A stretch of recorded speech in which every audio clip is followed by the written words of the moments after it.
Mind Show, your number one community building show in the world. Every Wednesday, 6 to 8 p.m. CST, live on Facebook and YouTube. Join us as we discuss pertinent issues that relates to you and I with your host, Alinko. You're listening to the Progressive Mind Show, your number one community building show in the world. Every Wednesday, 6 to 8 p.m. CST, live on Facebook and YouTube. Join us as we discuss pertinent issues that relates to you and I with your host, Alinko.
Welcome everyone to my show. My name is Alinko, and we are glad to be coming your way with this wonderful episode. We have Dab, the story of a former gang leader.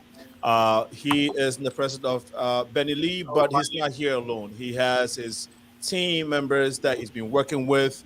We'll be sharing his story. We'll be sharing the story too of Nafi, and we will ask all of you to indulge us as we attempt to make our communities better. This is the community building show, and here is where on the Sunday episode is where we try to connect the diaspora and Africa. Please feel free to join in the show as we go along. I will be giving you the phone number to ring in to share your opinion or ask a question. But for now, we will be going to our guest. I know Oriane is in the background. Oriane, you would have to watch the show on the Facebook link, or Facebook page, okay? Go on Facebook, look for Progressive Minds. You can watch the show there. If you're on YouTube, you can watch it on YouTube as well. Type Progressive Minds on YouTube. You should be able to watch it. And this goes to Oriane. I see that you're trying to get into the studio, but this is not where you can watch it at. Thank you so much.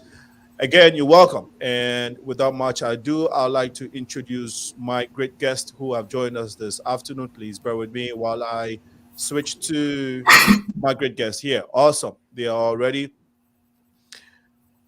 Okay, so today, as I stated, we have this special episode. We are encouraging everyone to share the feed on Facebook and on YouTube. We have Mr. Benny Lee, who is a member. No, Benny is the founder. Now, correct me if I'm wrong, Benny. The founder of National Alliance for Empowerment of the Formerly Incarcerated. We by him is also Mr. Blue DARYL Pierce. He's also a member, a coordinator. In a little bit, we'll have them introduce themselves proper. Also on the bill this evening is NAJI, for short, but CANDIDO UBILES. Correct me, brother, if I butcher your name. My UBILES. apology. UBILES? UBILES. UBILES. Okay. Yes. UBILES. That's why. So I just go with NAJI. Is that okay? That's good. All right, gentlemen, you are welcome to the Progressive Mind Show. I think, Benny, your mic is off. Okay. Awesome. Thanks for having me. My pleasure. And then, Naji, I think you got to take your... Awesome. Before we begin the show, Benny, we had a very fruitful brotherly conversation. We talked about Ghana, we talked about the diaspora, we talked about Africa. Your story inspired me. Of course, people who are from Chicago already know. A lot of people from Chicago know your story, know you. You hold a doctorate degree. Please give our audience, folks who have not seen or heard about you, a little bit about who Benny Lee is, and then we can go into what Nafi is. Well, first, let me make a correction. A lot of people claim I have a doctorate degree because I'm a professor at Northeastern Illinois University. I only have a master's degree, and I can only teach in the undergrad studies. So okay. I don't have a doctorate degree, but a lot of people claim that I do and introduce me as Dr. Lee, but no, I don't have a doctorate degree. Awesome. Okay. Thanks for the correction. Yes, you're right. Most of the time when you hear professors, the assumption is that you have a PhD. So right. I really appreciate that. Now, thanks for that correction again. A brief background about your who Benny Lee is. Of course, you told us you have a master's degree. Can you expand a little bit on your educational background, family, and all of that, if you may, Benny? Okay, I was born in Ohio, in Painesville, Ohio, a little town right outside of Cleveland, Ohio. I moved to Cleveland when I was 5. Stayed there till I was 9. Then I moved to Chicago in 1963 in the K-Town area. That's when I hooked up with a few guys. We were young guys in the hood. We was a subgroup of another group called the Seven Hoods. We were the Baby Hoods. That was in 63. I moved out of K-Town in 67 in Austin on Cicero. And that's when I became a member and a chief of the Vice Lord all in one day. We was a young crew in the area, and some older vice lords said we need to be vice lords. We're gonna be in that era. And that day that we became vice lord, I became the chief, all in the same day, right? And as a result, I ended up in the juvenile facilities, St. Charles, IYC St. Charles, Little Joliet first. That's a juvenile prison from 15 to 17. When I came out, hit the streets, and I vowed to become a hustler. That's when I became a short con artist, playing 3-card at Molly, picking pockets, 3 tops with the ball, playing the craps, with the 8 straight flags, 6 8 flats and all that. This was in the 70s. I got pulled into that, and I even became a heroin addict, and that led me to the penitentiary at 19. I didn't come out till I was 27, but while in prison, there was a rebellion in Pontiac prison in 1978. As a result, 3 guards got killed. It was due to some overcrowding. The governor said that he knew that the riot was going to happen a year before it actually happened, because it was a prison designed for 600 inmates, but the day of the riot, it was over 2,000 inmates. And so what they did, they indicted me and 16 other high-ranking members of all the street gangs that was in there at that time. But through God's grace, we all got acquitted on that. I came home in June of 81. I really wasn't ready for the streets. I had a city in my hand. I was the man with the last word for the insane vice lords at that time. I lasted 4 months before I went back to prison, where I did 3 calendars. And that's where my life really started changing in the prison. I got caught up in a situation fighting to expand the school program down there for the younger brothers, so they could at least leave prison a little educated so they can better function in society. Okay. Yeah. Yeah, thank you, Benny. I would retract back with you because there's a lot of information you doled out in a few minutes, and so I'll go back with you to get you clarifying some of these things that you mentioned. But I really, really thank you for giving us that information, Daryl. A little bit about who Daryl Pierce is. Uh, uh, King Howdy follow Benny, but let me try. My name is Daryl. The same people that Benny was talking about was part of some of my family, so I was kind of like born into the next generation.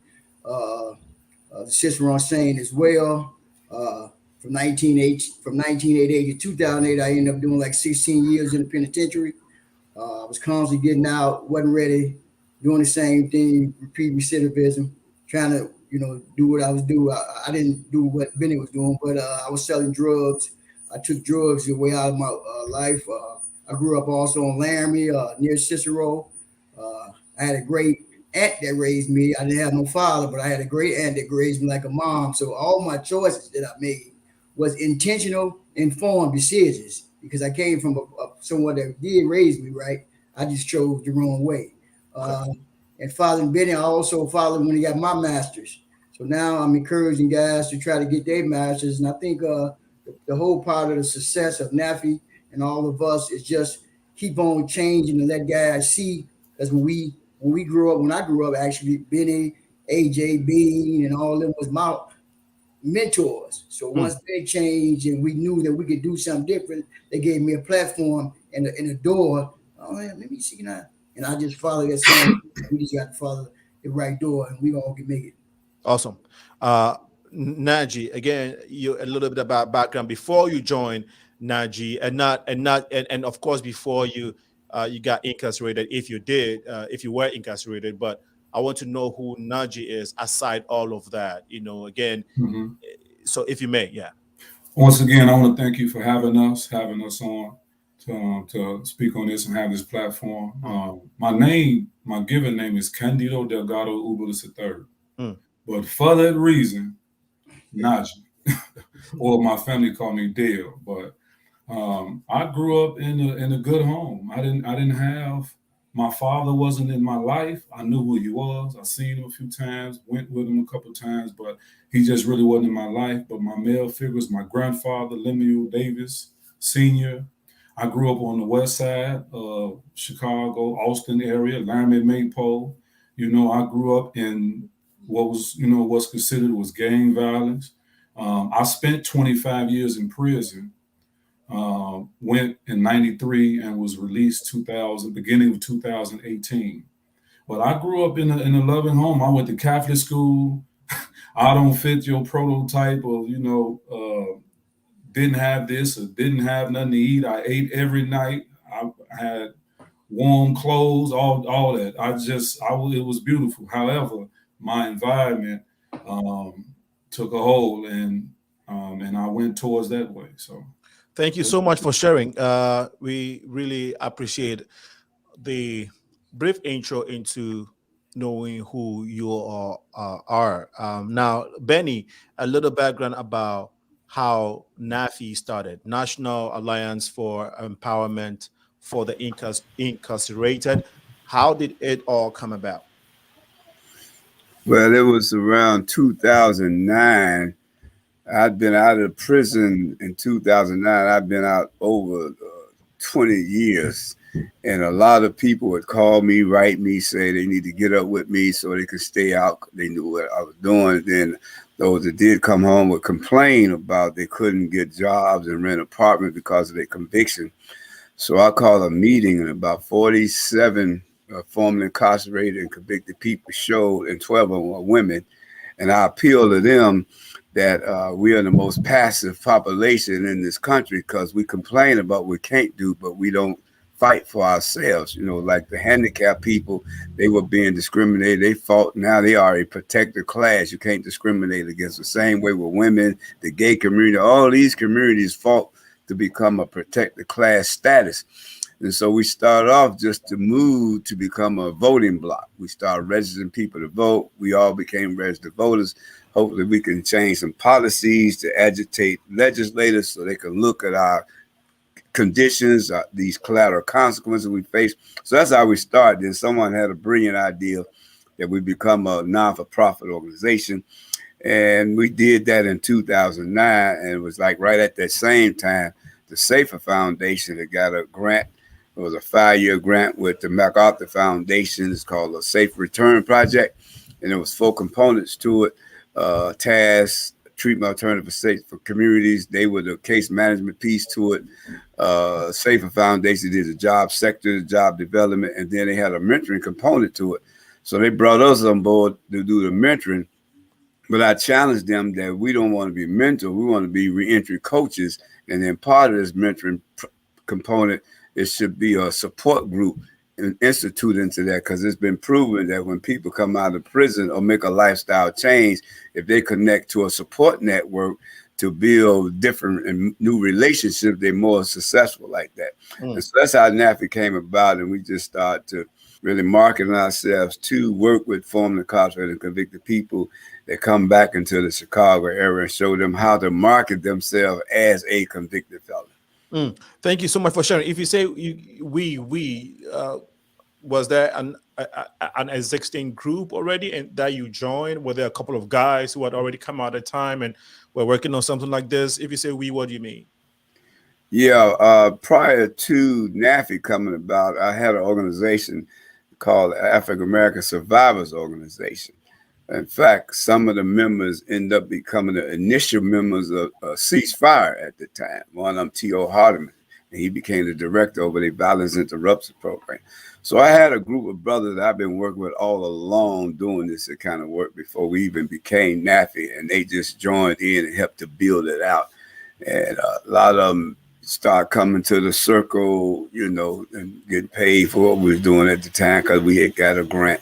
And then as brothers start coming home, they like Blue came home, Booney, Ernest. These are some of our success stories. These guys came home, joined us, and they were like the initial people we work with. And they came to the circle, and they've been around ever since then. And the rest is history. Wow. Thank you so much. I wanted to, so Daryl, you shared your story as someone who also got incarcerated, and you also mentioned that you didn't have a father in your life. Right. That's true. Yeah. See, I also grew up like that, and I can relate. But it seemed to be the story. This story seemed to be very prevalent in the African American community or the Black community, and I want you to tell us how the adverse effect of this no father figure in the homes of or in the lives of children, the adverse effect on the male figure. I mean, on guys, on boys growing up, and so for someone who experienced it. Can you tell us how it adversely affected your life and got you into trouble?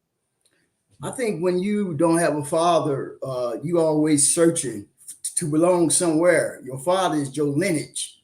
That's where you connected with him to do, pick up paint, go to park, go whatever you guys do. And when you don't have that, then you searching. So now you go to the street, like Naji say, we came up from nice homes. I never, when my aunt raised me, I never had to not eat. My lights ain't never been off. I never had, we always had a roof over our head.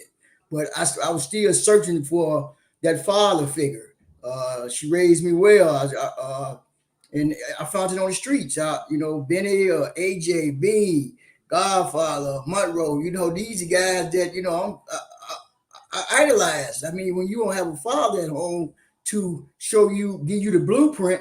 Martin Luther King got what is your blueprint? When you don't have a blueprint of what a man should be and what a man should do, then you constantly searching for that. So then you go to the street and you find some that guys that you think is the blueprint, but they're really not. And you're right. And because you were young, you don't know, you know, what you go into. What you see is what you think it is, and you are not wise enough. You are not deep enough to be able to understand, to be able to sieve through, you know, the pros and cons of what you're getting yourself into. So thank you so much for sharing. But what role do you play with NAFI? I'm the reentry coordinator. I've been around NAFI since I've been home. 2010, 11. I mean, NAFI, Benny don't know how much that he have given me to share and to instill in me to know that everything is possible. So when guys come home, I'm there to catch them at the door, to hear all the stories they can tell, because we done heard them all. We may have the same story. I ain't got a job. I ain't got an education. I got an ex. I ain't got nowhere to stay. I get high. I got some. Okay, put all that aside. Now, what you want to do now? So that's the part that I play with NAFI, to catch them, to coach them, to resume writing, to application filling out, walking to bus, whatever that they need. I'm there to support them in every capacity that they may need that we can give them. Awesome. Naji, you as well? Yes, sir. I'm a reentry coach there, and I do pretty much the same. I just was involved in NAFI a few years back, but I knew of NAFI when I was incarcerated. You know, I told Benny a long time when I finally met him. I said, when I was looking at his pamphlets that was inside the prison, I said, I'm gonna meet this man. I need to know what he doing and how he did it. You know, because I was getting ready to be released maybe 5 or 6 years later. So I just kind of tracked it down and kept getting information. But that's what I do. Men and women that get out, I talk to them. I see what they want to do, the things in their life, and I let them know that these struggles can continue. It's not something that is chronic. It's chronic. It can still, like, I still have issues of being released and not being incarcerated anymore, because I still have the anxiety. But that's the purpose of the reentry circle, to bring us together, to talk about it, to have somewhere people can understand. Wow. You said you still have anxiety. How do you still have it now, or? Yes. When I go to the store, it's like overwhelming. When I went to the store and when I was incarcerated, to commissary is what they call it, it was only a few things you can select from. When I first went to the grocery store to get me a deodorant, get some deodorant, I was overwhelmed. It was just too many. It was too many rows. It was too many this kind, this scent, that scent. I didn't know what to get. People walking past me, bumping into me, because I guess I was going a little slow. So it brought on a little anxiety. I'm sweating. I'm like, man. Then I seen the deodorant that I was using when I was incarcerated, and that's the one I chose. But even today, it's hard to go shopping for other people, like my wife or my mother. It's hard to go shopping because they have specific stuff they want. I'm basic, because that's all I remember seeing. So that brings off another anxiety. And the self-checkout line, I don't want to talk about that. It make you feel like I'm stealing. So I don't like going through the self-checkout line unless somebody is with me. Wow. And this is years after being incarcerated. Yeah, years after. How many years now? Almost 4. Almost 4. And you were there for 25 years. Yes. So you mentioned wife. So you have wife and kids. I have a wife and a year-and-a-half-old son named Siraj, and that's my first child. My firstborn is a son, and I plan on implementing a lot of NAFI ideas and ideologies upon him. You know, and what I learned from my grandfather. We're going to learn what NAFI ideologies and principles are in a little bit. But DARYL, how long have you been out now?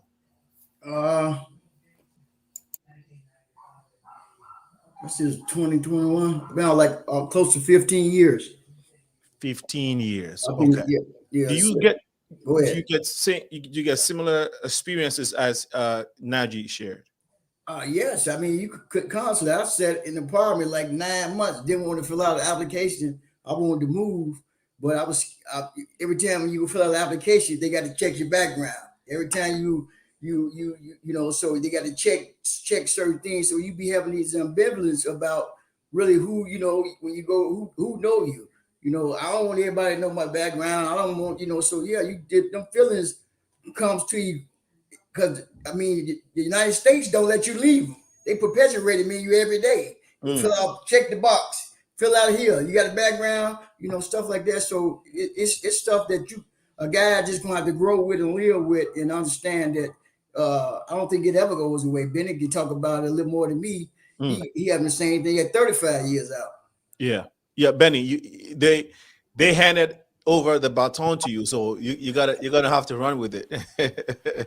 Yeah, I've been out 37 years, and even with my accomplishments I've made, even sitting in meetings at the university, we have discussions around issues, and the issue about formerly incarcerated and convicted people comes up, and people have side remarks, and you can feel why am I at the table?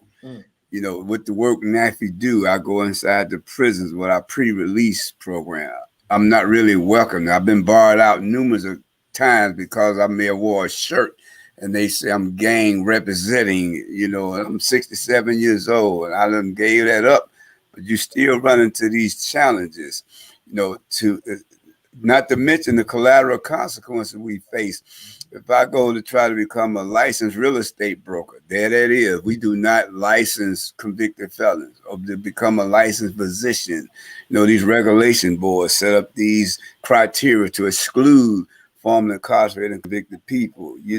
When do our wrong end and our rights begin? So it's a constant. I'm older now, trying to retire, trying to get settled as a professor in other areas in my life, but I still run into those barriers, and have to use my matrix, the reentry circle. I have to use people that's going through exactly what I'm going through to process it so I can get normalized and get stable. Really it's like that post-traumatic incarceration syndrome, like post-traumatic stress disorder. We experience post-traumatic incarceration syndrome. The slightest little thing can trigger us. My wife can ask me a simple question of where did I get a jacket from? That causes something because I've been under interrogation by police and officers all my life until that little thing can trigger me. Like, why you ask me that question? What, you think I stole this or something like that? And I got to be conscious of that and not overreact to her. So I got to know how to self-rescue myself and just be mindful of my experiences and how I can easily be triggered and recognize I'm being triggered to be able to, self-rescue myself out of that moment. That's trauma self-care, because we go through that. Thank you so much for sharing, guys. You're watching the Progressive Mind Show. This is where we build our community through dialogue such as this. We encourage you to share the feed if you're watching us on Facebook and on YouTube. We are live also on Twitter at this moment. As you share it, you make our community better because we get to get these messages out. It uplifts somebody, gives somebody hope, it encourages somebody, it opens somebody's mindset. Basically, how do we get open-minded to the point where we can accept some of these stereotypes that we have in our communities, how we can wrong some of these things, how we can right some of the wrongs in our community. And so we encourage you to be part of this conversation. And gentlemen here have been gracious enough to come to our platform to share their story and to also tell us what they are doing to impact, basically giving what they did not have or what they didn't get. And this is so inspiring, and I'm honored to have them. DARYL, NAJI, and Benny are my guests for this afternoon. It's 27 minutes past 4 p.m. We'll be going to a whole lot of conversation, so please stay with us. Benny, before you got on the show, I was chit-chatting with DARYL. He mentioned that Nafi is global. So tell us the scope of NAFI and the structure of it, if you may. Well, what do you mean by that is we're not just here in Chicago. We're part of a national movement. You can go on this website, Formerly Incarcerated and Convicted People and Family Movement. These are organizations headed and ran by formerly incarcerated and convicted people throughout the country. But we come together like every other year and have our conferences together. And we also, one of the chapters of All of Us Are None that started in California by a brother named Dorsey Nunn. they the one that really first pushed to have the box banned on application. You know, when you check the box, because long as that box is there and you check it, that block you from an interview. And so we part of that Illinois. Matter of fact, we one of the founder members of the Illinois chapter of All of Us or None. So we're not just local here, you know. Okay, thank you again for sharing. And what are the principles of NAFI? What your tenets, your principles? What tenets do you operate by, basically, if I may ask? Well, we try to live by the 7 principles of Nguza Sabo that was designed by Dr. Ram Alana Karinga. Some people know I'm doing the Kwanzaa season. That's the day after Christmas, December 26th up into January 1st. And those principles were designed to bring us together, to reconnect us back to who we are as a group, Africans here in America. The first one being unity, that we must strive for unity within our family, our community, our race, and our nation. The second one is Kucha Shakalia, meaning self-determination, that we have to speak up for ourselves. Can't no one speak up for me as a convicted felon. I know how to speak up for myself. No one should be able to speak up for me as a black man or as a father or a husband. Speak up for myself. Right, then collect the work and responsibility to make my brothers and sisters proud of my problems, and together we solve them together. And then Ujamaa, cooperative economics, pool our resources together so we can profit from them together. Then Kauma, to make our communities more beautiful and beneficial in which we inherited. You know, because there's a lot of residue from racism in our communities, you know, the curriculums that we have to go through to get our degrees. You know, like I became a certified drug abuse counselor, but I had to study Erickson, Gestalt, and Rogers, and Maslow, all these Europeans and their theories. So, and they research was based on white male middle class alcoholics. So once I got the certification, I was trained to counsel a white male middle class alcoholic.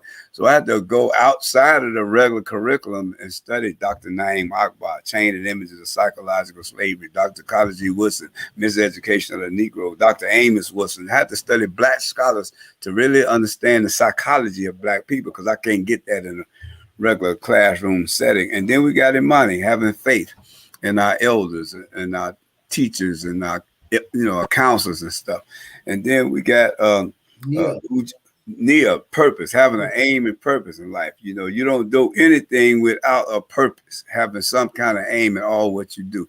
So those pretty much the basics, the foundation of NAFI, those 7 principles that even though we got reentry code of ethics, you know, to be appropriate in all what you do, a sense of appropriateness and all that is 11 code of ethics we live by, but our main basis is those 7 principles in Nguza Sabo. So those 7 principles you said are African rooted principles, and what name was that you mentioned? Nguza Sabo meaning 7 principles. Okay, and this is an origin from, is it which part of Africa? I believe it's from West Africa, because most of us, even our black scholars, when they go back to Africa to research, they go to West Africa. Because if you know, that's where slavery took place, in West Africa. Yeah. Either we came from Ghana or Nigeria or Somalia or Senegal, because that's where the slave dungeons at. So most of the scholars initially go there to research, to make that connection back with those that we got disconnected from. And you said you were a professor at Loyola, you said? No, I'm a professor at Northeastern University. Even though I taught at Chicago State, I taught a class at Chicago State. I taught a class at University UIC. I taught at North Park University, but I'm mainly stable at Northeastern University. And then I did a little studying in Ghana. I spent a month in Ghana, you know, all through Accra, the capital of Ghana. Went through the Tel Aviv. I mean, that's because I spent some time in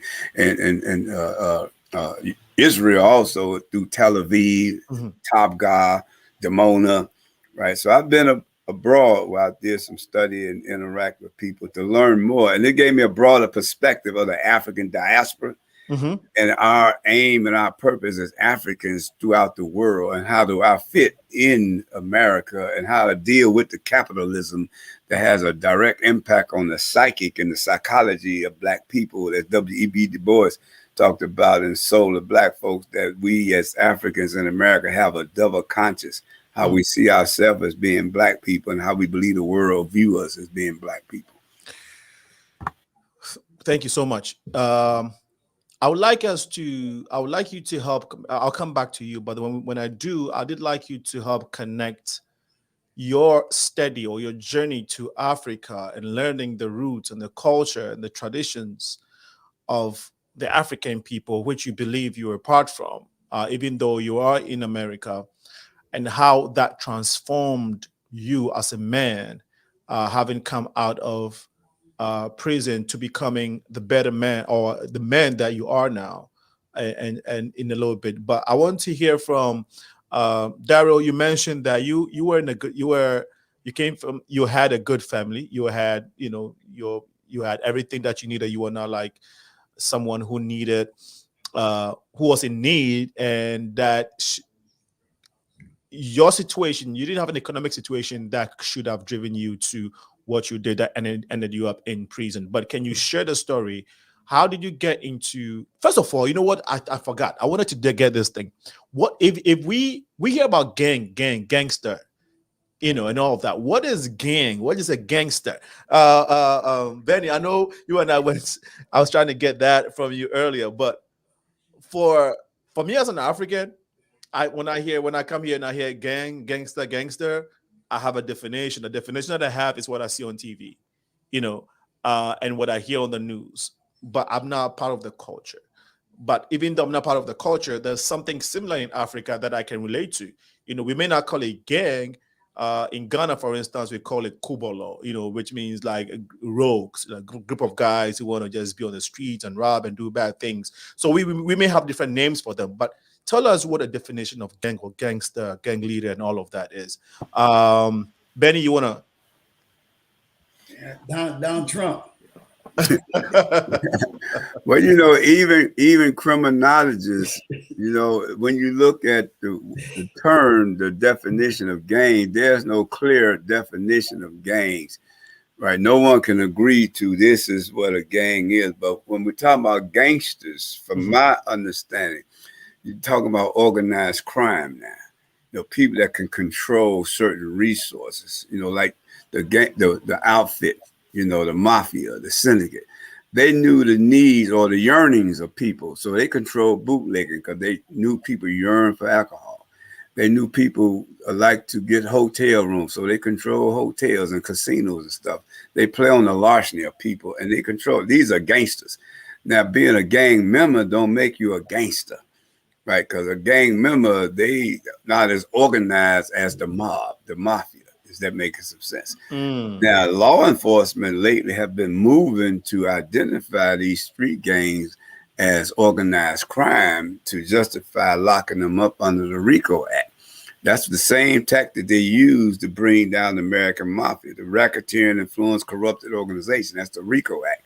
So they use those same tactics now to lock up Chief Malik of the El Rukins and Larry Hoover of the GDs and, different brothers with the Vice Lord Nation and the Stone Nation.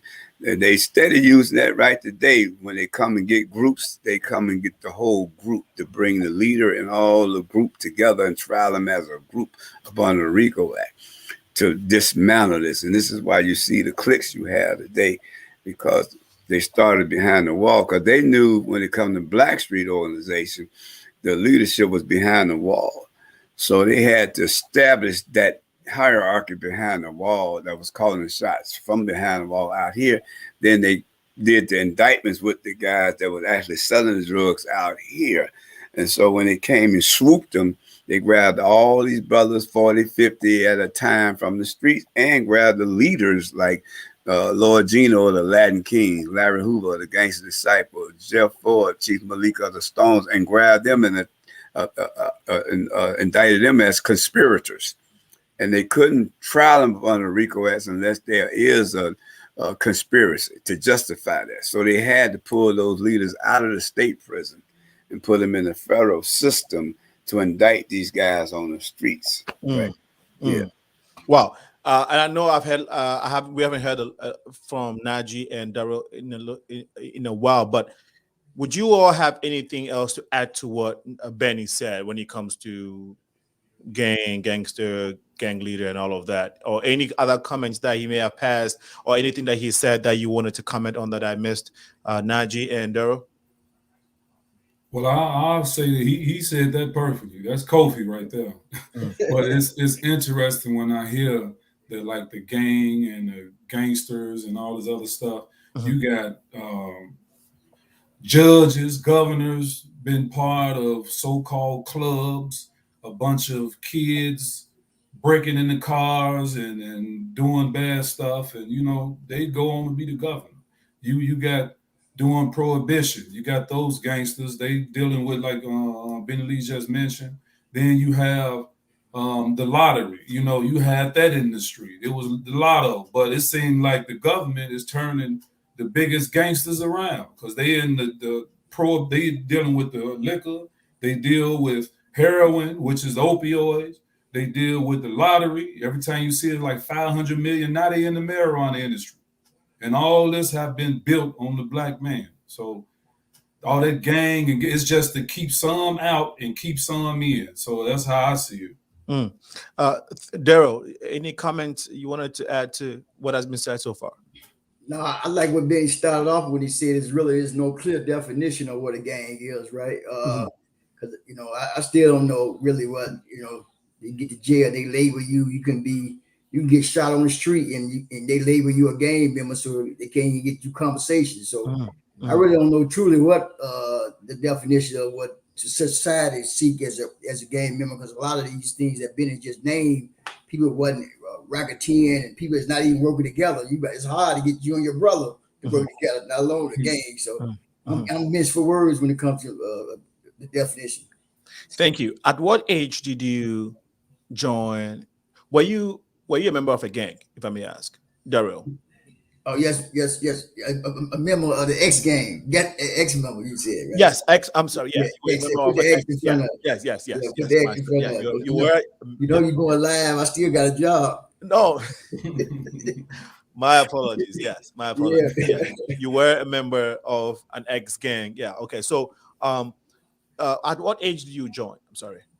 I really don't know what age I joined. I really don't. I mean, I started to get money. I looked up and I was selling drugs, and I was looking up really because most at this time, not Benny and them ain't really, they getting high and we in jail or gone. So that's why I started calling myself King Blue. I want to know who made somebody the king. Who made y'all the king? So I really don't know how. Honestly, I really don't know how. I think maybe when you're from certain neighborhoods and certain blocks, you on Flamer, you automatically folk on hustle. You on Cicero. Now at this time when we grew up, you probably was Cicero on Saint. You go on Pulaski, you're a conservative. You go on in the village, you're a black gangster. So it's gonna be hard to say you're not that if you just told a person they ran over there shooting, they ain't gonna not shoot you because you say you're not a gang. So I think it's you get enlisted from the block you was born and raised on. Okay. Wow. So would you say maybe in your 20s, 30s? No. I was way before then, about 8, 6. 4 years old. 8, 6. As you were under 10 when you started doing that, you said. Well, like I said, it's different. You don't get it ain't like no ceremony like you go in. Yeah. Okay. You just find yourself doing it.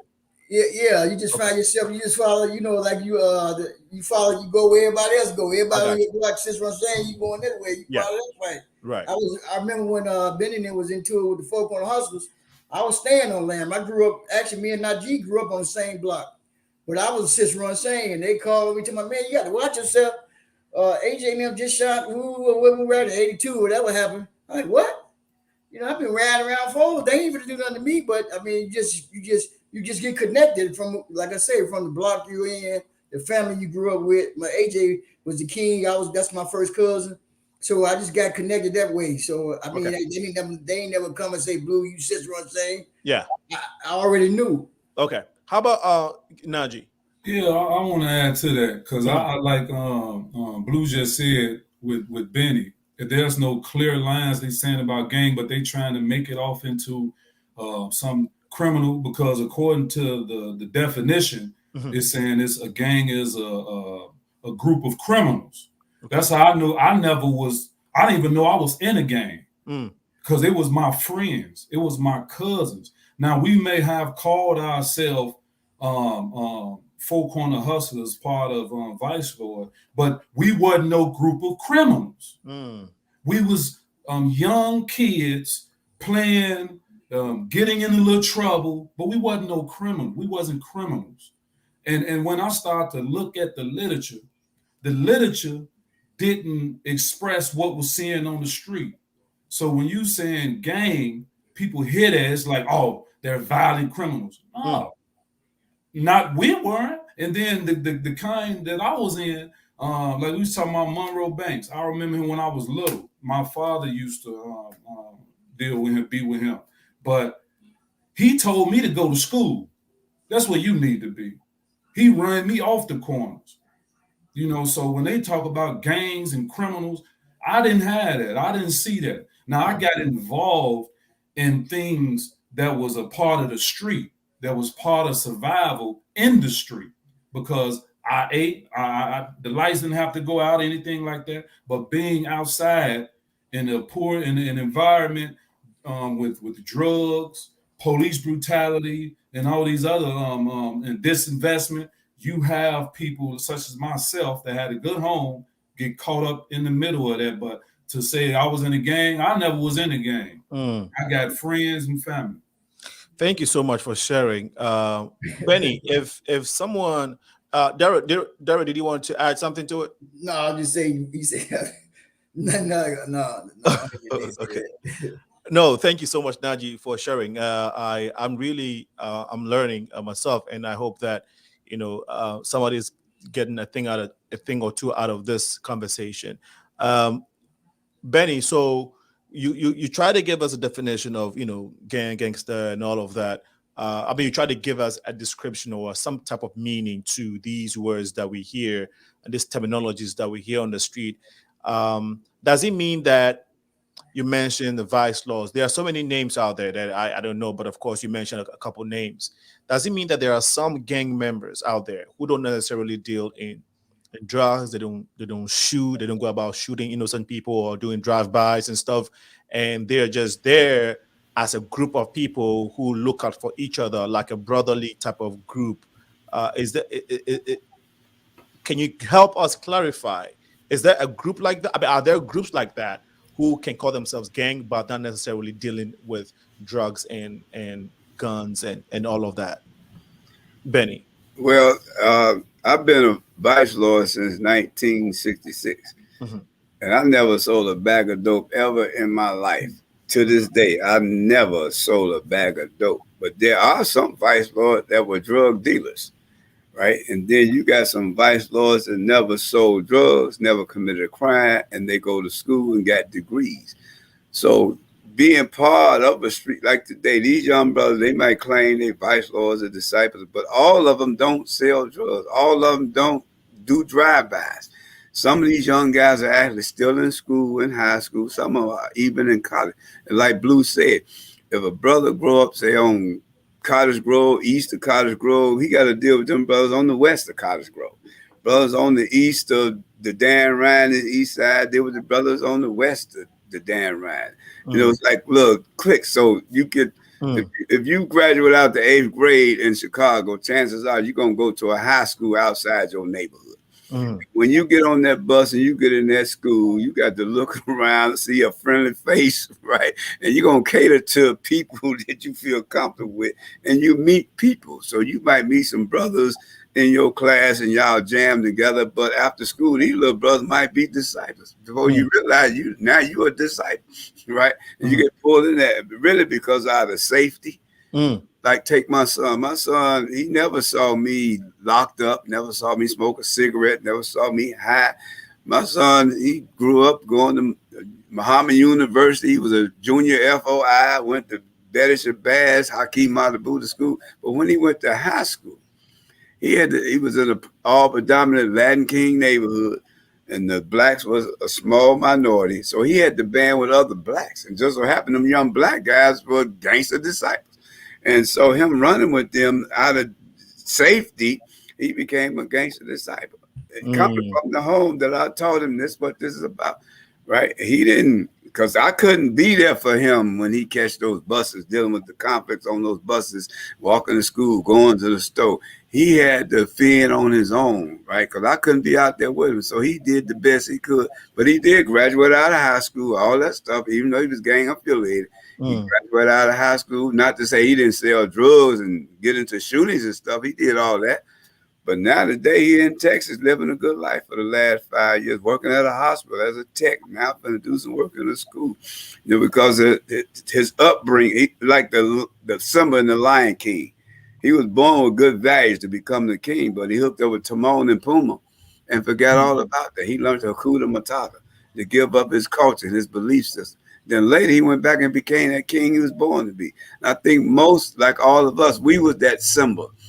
We grew up with good values, a good family value system, and we got caught up and met some Timons and Pumbas out in the streets, and we did those things. We went to prison, jail, and now we're going right back to become the men we were born to be, as men in the community, and not these people, not who these people label us we are.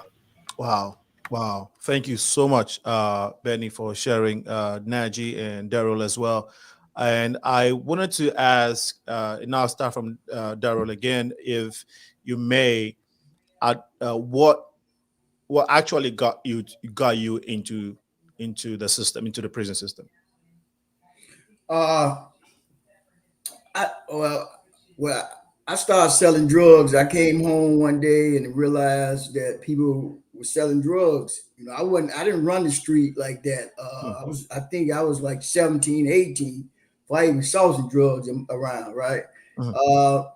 And I was in my mindset, I was like Prestige or Cut Rate, Speakers or Sears. I'm gonna sell drugs to people who want it, and I didn't know at that time that what came along with the drugs. One of the old guys, I was Fast Black, 4.0 others. I grew up around a lot of them. And man, you in the drug game, you got to kill all kinds of stuff. He telling me, right? But I don't know this. I'm just trying to get me some money selling drugs. I ain't trying to rob nobody. Trying to take nothing from nobody. Right. I ain't snatched no purses. I ain't got no robberies. I ain't never done none of that. All I figured, I got supply and demand. I'm gonna sell drugs. I'm gonna get out the ghetto. And I'm gonna give my family whatever, right? But there's a lot going to that, right? And that's when, like Naji was saying, all my friends was basketball players. We didn't grow up. A lot of times, people didn't even know I was even kin to AJ and them because I didn't grow up like that. We went to school. I graduated. My mom made sure when my mom's sister raised me. All me and my 3 sisters, all of us got a high school diploma in 82, 83. So we all graduated, but it was just, so once I started selling drugs, and then I realized that a lot of that other stuff came with selling drugs. Now you're a target. Everybody ain't getting no money. I ain't know nothing about none of that, right? Now you got to defend yourself. You got to defend your drugs, and just so much accumulated from there. So once I think I was 24, I was arrested for a murder. I was tried and went to jury trial. I was arrested for a murder in 24. And after that, the police just never let me do anything. Every time I called a case, I had to go to jail. If I had one bag, my bond was $500,000.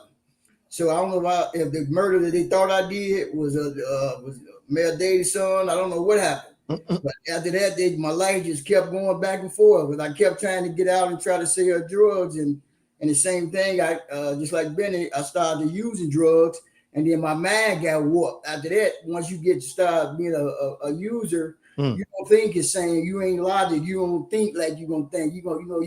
I was telling the guy, one of my other capacity, I'm a mental health therapist. Now he called me yesterday and said he was gonna commit suicide, and I was listening to Record Life when he said my hopes and dreams I never see.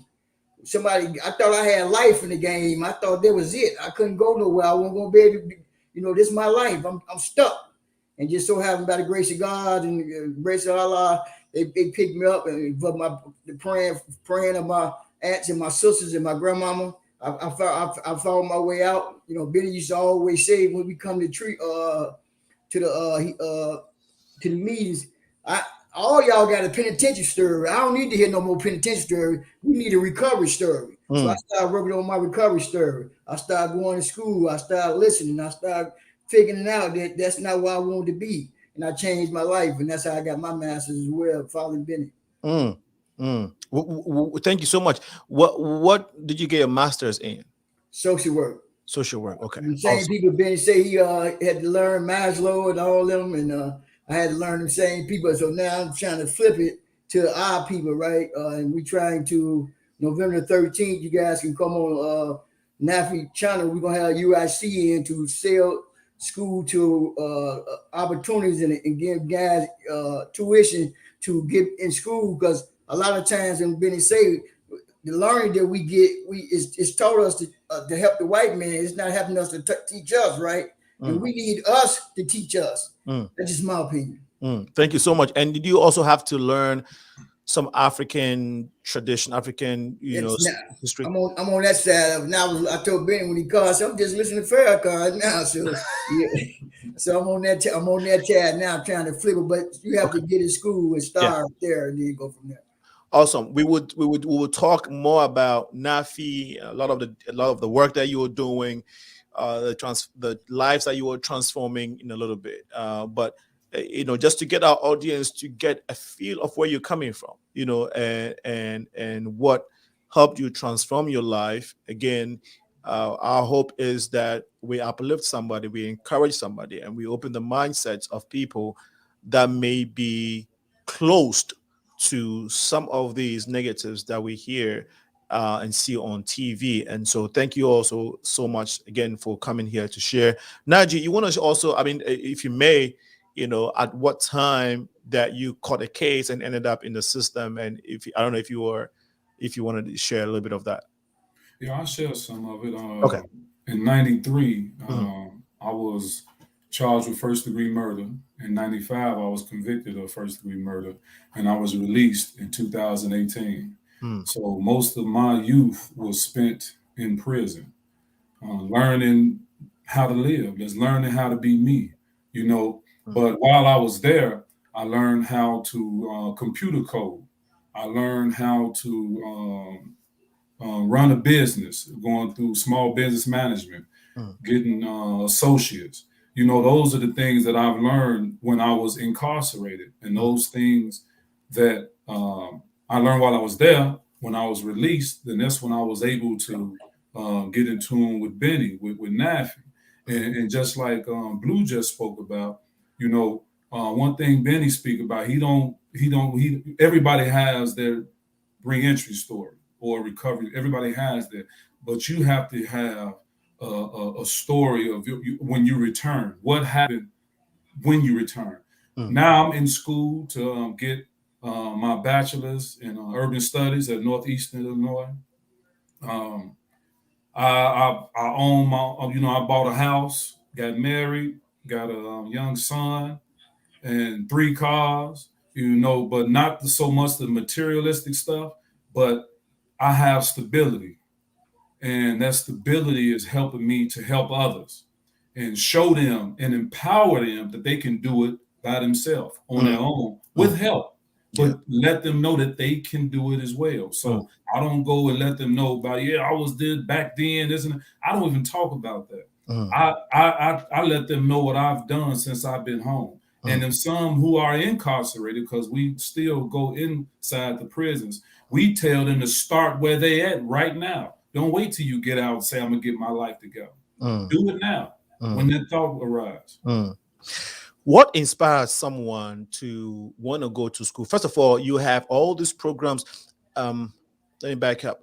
The prison system is such a way that you can do anything in terms of upgrading yourself skill-wise whilst you were there. Is that correct? Is that how it's set up? So if you want to go to school or improve on yourself or do anything, in the realms of education, you are able to do that in the prison system? They have been taking it out of the prison system. They took it out my last few years. They cut out small business management, computer technology. They cut out those things that are leading the world today. So what I did, I didn't let that stop me. I reached out and bought books. and taught myself, because a lot of what we were saying was the reason why they cut these class and these programs. Those are the things that we don't need. Why are we spending money on people who had a chance in life? But the thing is, if it's for correction, you want to give people an opportunity to have other thoughts, other things, and education on other things. So that way they might want to go somewhere else. You got to give it to them, but they taking it out, so it's just hard. Thank you. And so what I think the question that somebody maybe, someone may be pondering over is, what would motivate someone to want to code, buy books, and elevate themselves even when they're in prison? Because I'm sure that is, of course, it's not the most comfortable place to want to be able to live, live a positive life. So what's the motivation for you, Naji? What was that thing that made you want to do better for yourself? Well, for me, real quickly, it was I hit rock bottom. Okay. And rock bottom for me was, what is my purpose in life? When you hit rock bottom, that's when you really realize, like, wow. And then when I was going from prison to prison, getting kicked out of prison, being bad or doing things or that wasn't good, that can get out of another prison to another one. My mother came to see me when I was in segregation. Segregation is where they keep you away from everybody else, the regular population. And I say, man, Mama, these people, they this and that. But man, I got to go down south to Shawnee. And she was like, wherever you go, I'm going to go because you my son. Right there, that woke me up. I have my mother traveling 7-8 hours just to see me. And not even talking about the racism when you go down to those towns. But I had my mother. So for me, that woke me up like, wow, it's me. I got to do something. I got to change. And just like Benny said, I went back to the values that I was traditionally given. And that was my awakening. Wow. DARYL? I think it's Benny got he good with the numbers, the statistics, right? It's so many people comes home every year from the penitentiary. So I was thinking when I graduated and got my bachelor's, the whole garage was full of students that graduated, right? So that many people is in the world trying to get a job, right? So we coming home, we already got the connotation on us. We already second-class citizens. We already got the X on our back. So you got to put something on your tool belt to make you a little higher than what you are when you come out there. I don't want everybody. I mentioned the ones that's graduating out of college. That's a garage full of people. That's a lot of them coming from the penitentiary that's coming on. So the world is revolving and evolving as we in jail. And if you stay stuck, that's where you're gonna be. So I wanted to market myself and elevate myself to a little more better. Well, I have a better chance in fighting this world that I let defeat me. When he said, well, we're trying to get a second chance. Some of us ain't never even really had a chance. Right. So we, this world, when we come up the west side, they dreams still us. Our dreams don't even matter. So now I just have to try to. I don't want to be just a guy coming home from the jail with no high school diploma. Like Benny always tells us, we always go back to Benny, like, what you done now? So them things he was saying was sticking to me. I'm listening. Yeah, what you done now? So now people come home, they want a job. I'm just like Najee. I started everything they had in jail. I got my emergency EMT license while I was in there. I got my custodial major license when I was in there. I don't care what kind of school they had, I was going. I just didn't want to go to jail and work for them. That's just I was against that. So I went whatever they had. If it was cooking, you had a maid, whatever, they give you a certificate to keep my mind learning. I was trying to do it. So when I got out here, like Najee said, I was ready to take off. Wow. It's mind blowing if when you hear some of this story, because I am sure that being there alone is powerful enough in a negative way to keep you down. But for you to, power through that, to say, you know what, I'm not going to let this environment, mentally cripple me, but I'm going to fight through it and do something for myself. That is very empowering. And so I really admire your strength as men, and as individuals, fighting through even difficult times to becoming this great, to becoming what you have now and what you're becoming. Benny, he mentioned statistics. You mind sharing those statistics with us, and what helps a man or a woman who is in the system or who's in the prison system? What are some of the motivational conditions that help people to try to want to do better, aside from what Naji and DARYL have shared with us? Well, I haven't been in prison in 37 years, so I don't really know the conditions of the prison today versus how they were when I was there in the 70s.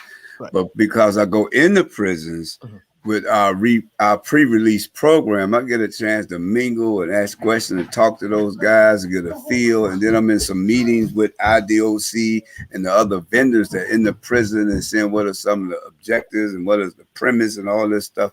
So what I'm seeing now, and I'm hearing from people like Naji when they come home, is that you got a lot of guys, my peers, that was locked up since the 70s. These are C number guys. They've been, and they still there since the 70s. These guys done grew up and they old men now. And so they grabbing young people and showing them, hey, this is what you want to do to prepare yourself to leave here.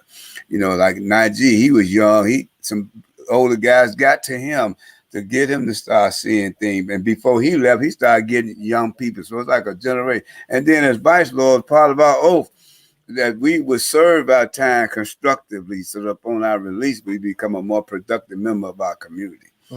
But I knew when I came home, because see, when I came home and started trying to job search, I was 32 years old. And I had never worked a day in my life. I didn't have a work history. I never had a social security card, never had driver's license. So I had to start from scrap. And so my belief in the beginning was, who's going to hire me with my background? But because I was part of a support network with brothers that had been to prison just like me, but they were home 4 and 5 years working and impressed upon me, hey, you can do what we doing. So they changed my belief system. But at the same time, they had to deal with the psychology, these psychological blocking agents. This piece of paper to put a resume together, didn't have nothing to put on it.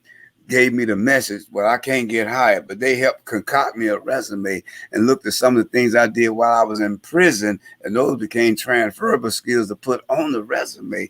And then how to deal with wanting to quit because I'm dressed like the guy I used to victimize, and now I'm feeling like I'm about to get victimized because I got a shirt and a tie on. So they helped normalize what I was going through, saying they went through the same thing. And so I knew then that to work in this warehouse for $4.25 an hour, I knew there's a greater man inside of me that can do better.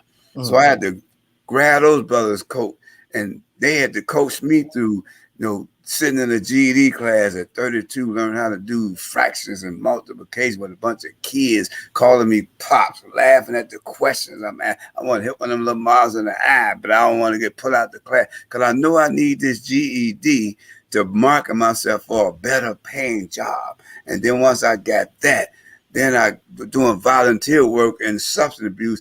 And now, moved to become a certified drug abuse counselor. And I did that, and my salary went up. Then to get back to become a associate degree. Then I ended up becoming a coordinator of a program, eventually a director of a program.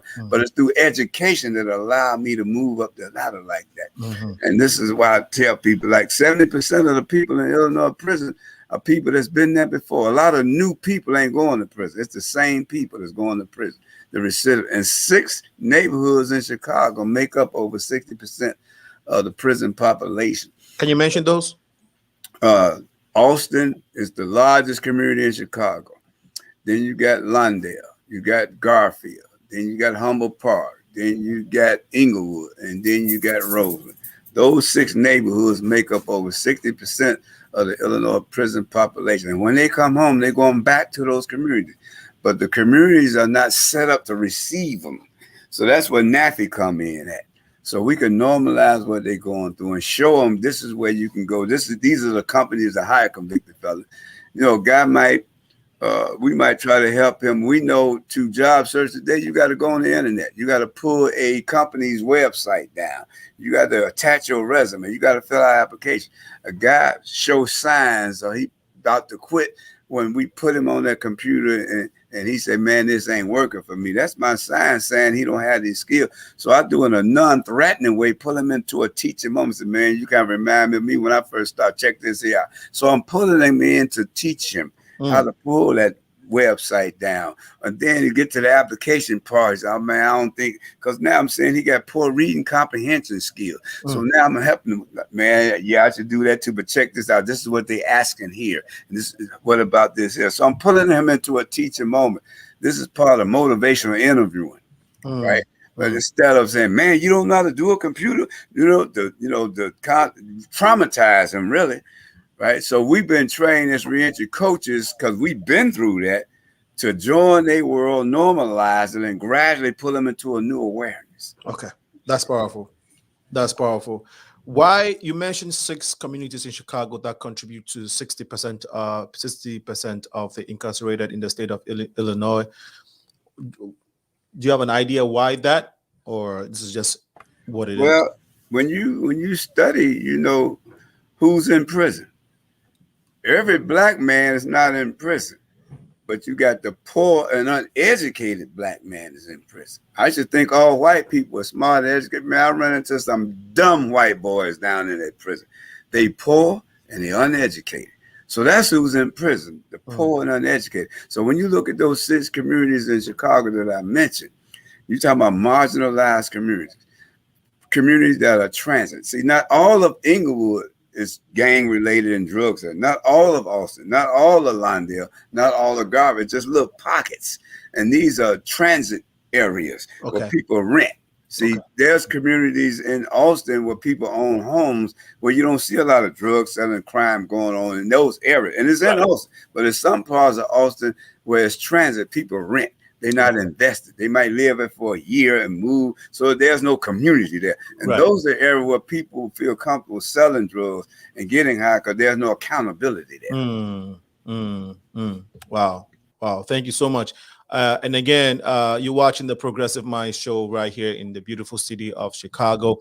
We're live every Wednesday from 6 to 8 p.m. CST. And on Sundays from 4 to 6, we do what we call the Finding the Balance, where we connect the diaspora and Africa. And Professor Benny would talk a little bit about diaspora. When we first met, that took majority of our conversation, a chunk portion of our conversation, the diaspora. You can share the feed on Facebook and on YouTube while we take this short break. When we come back, there are a few comments on the feed that I would like to share. Please stay with us while we take this short break. When we come back, we will be talking to Professor Benny Lee of NAFI, DARYL Blue Pierce. He's also with NAFI, and CANDIDO, NAJI, UBILES. Did I get it right? Yes, sir. All right, we shall be right back. Welcome. Chris Toffee Financial Company is ready and available either group or one-on-one basis to help you understand different investment opportunities in America that you can invest in with any amount. The right college account for your children to withdraw money. We can help you to get appropriate life insurance that you can withdraw money or take loan. And if you're in the process of buying or refinancing a vehicle or a house, we can help by building up your credit score. We also repair credit by permanently removing negative items such as medical bills, collections, late payments, foreclosure, bankruptcy, inquiries. We also help all businesses to get business loans and credit by building their business credit. If you need any of our services, please feel free to contact us at 512-999-6724 or chris@christoffee.com or visit www.christoffee.com. Thank you.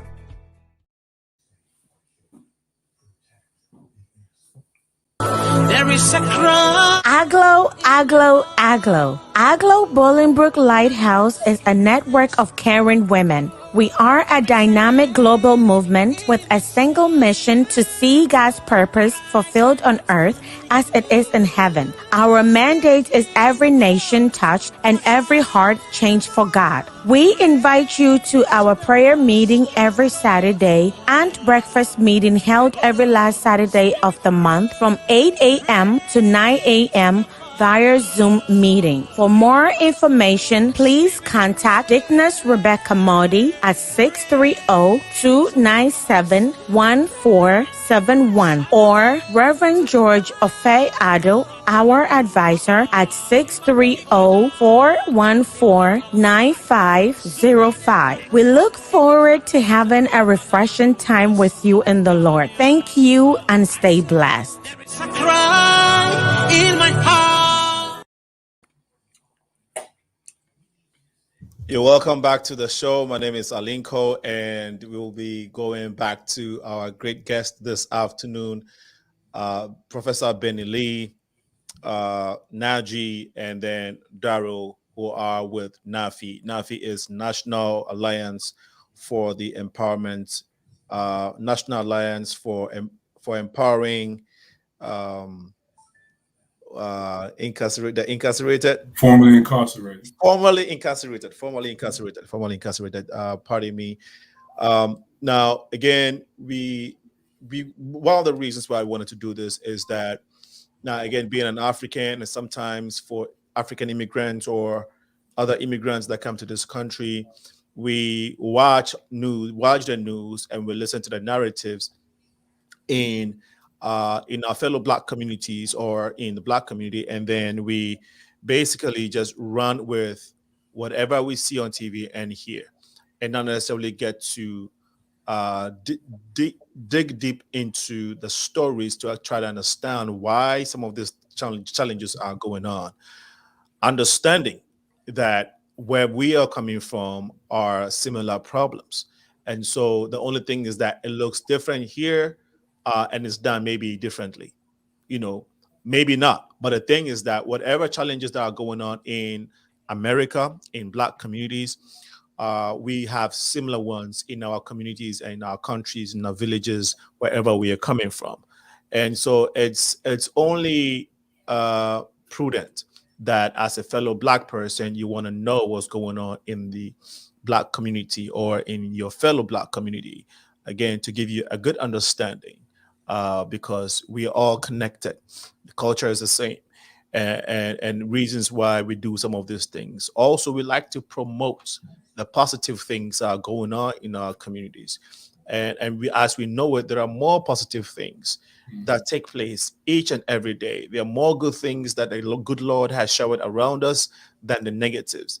And so often we only hear about the negatives, and we don't necessarily get to talk more about the positive things that are constantly going on around us and in our neighborhoods.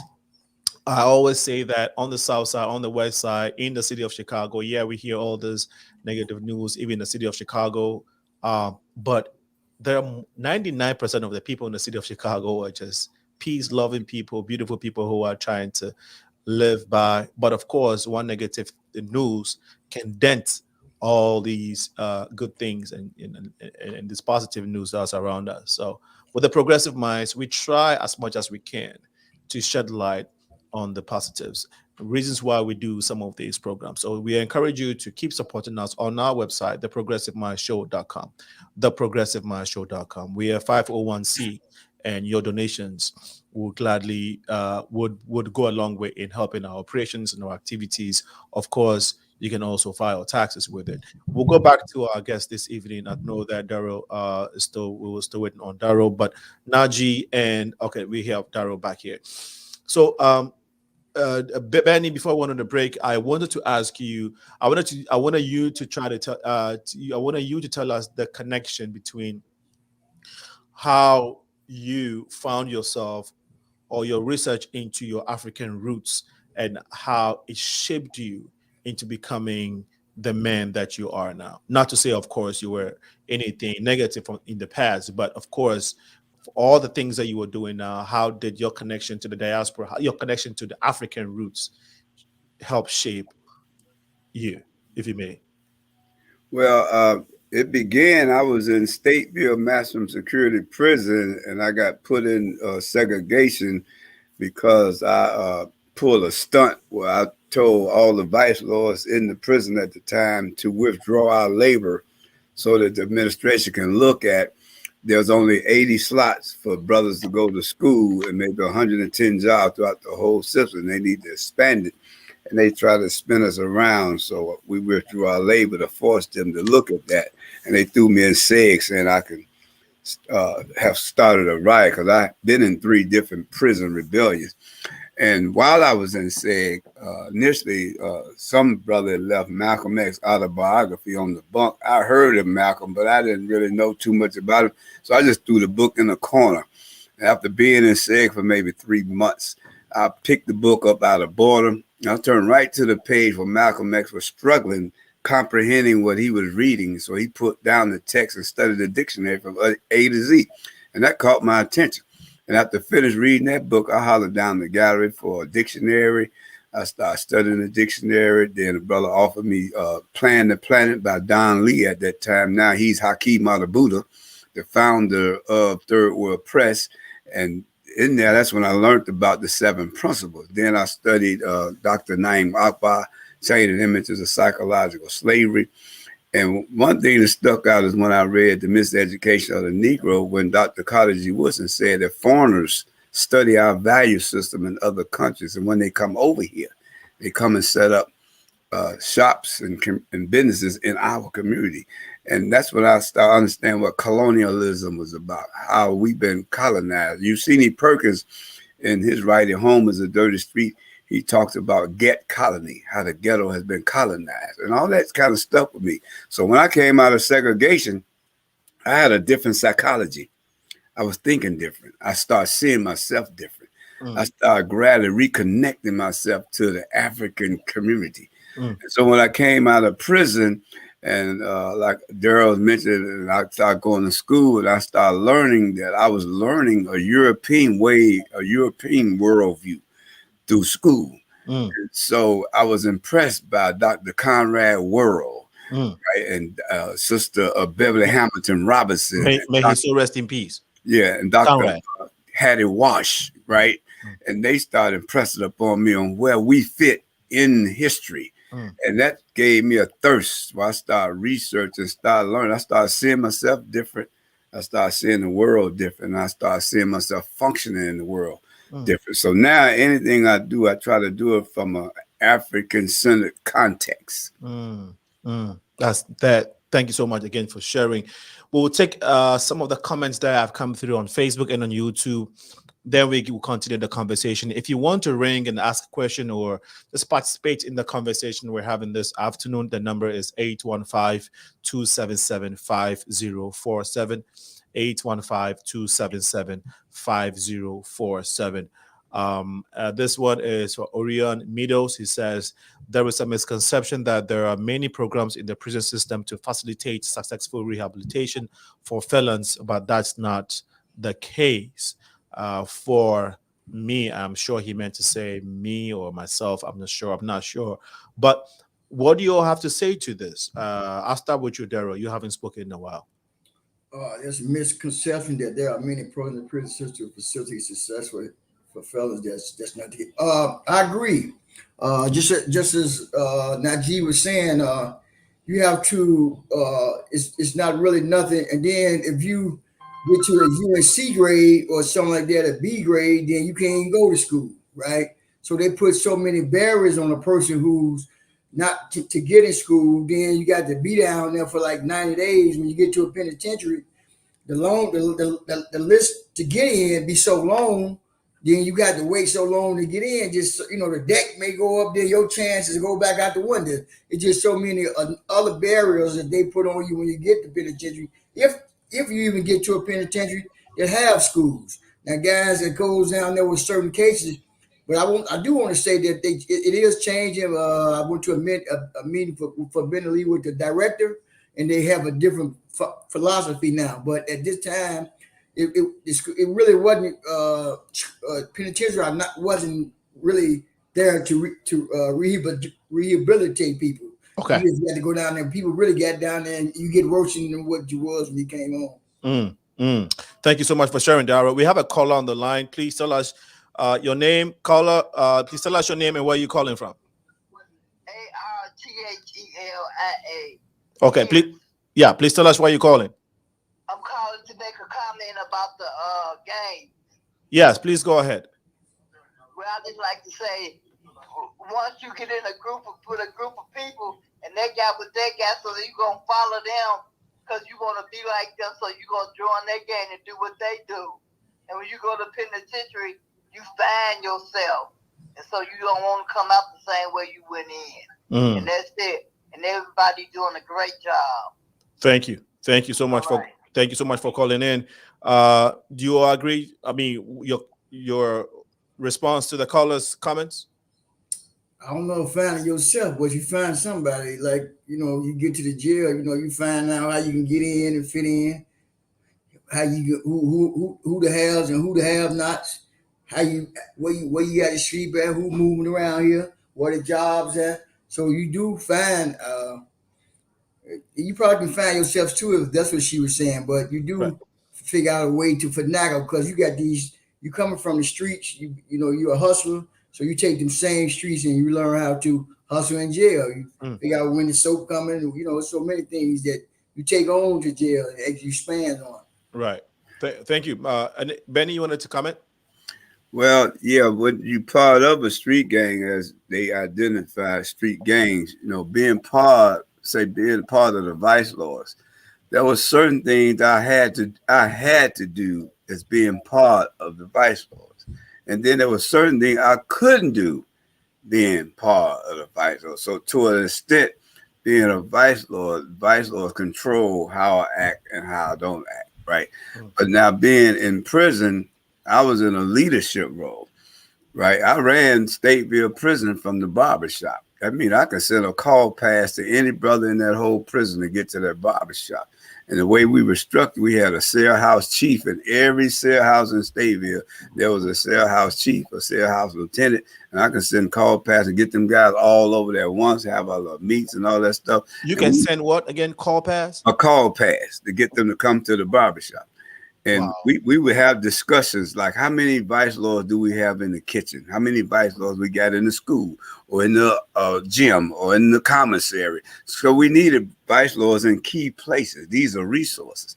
And sometimes, because there's limited resources in the prison, that caused conflict between the stronger gangs dominating the weaker gangs over those resources. So I had to do a lot of mediation, a lot of networking, creating allies with other street gang leaders and stuff like that.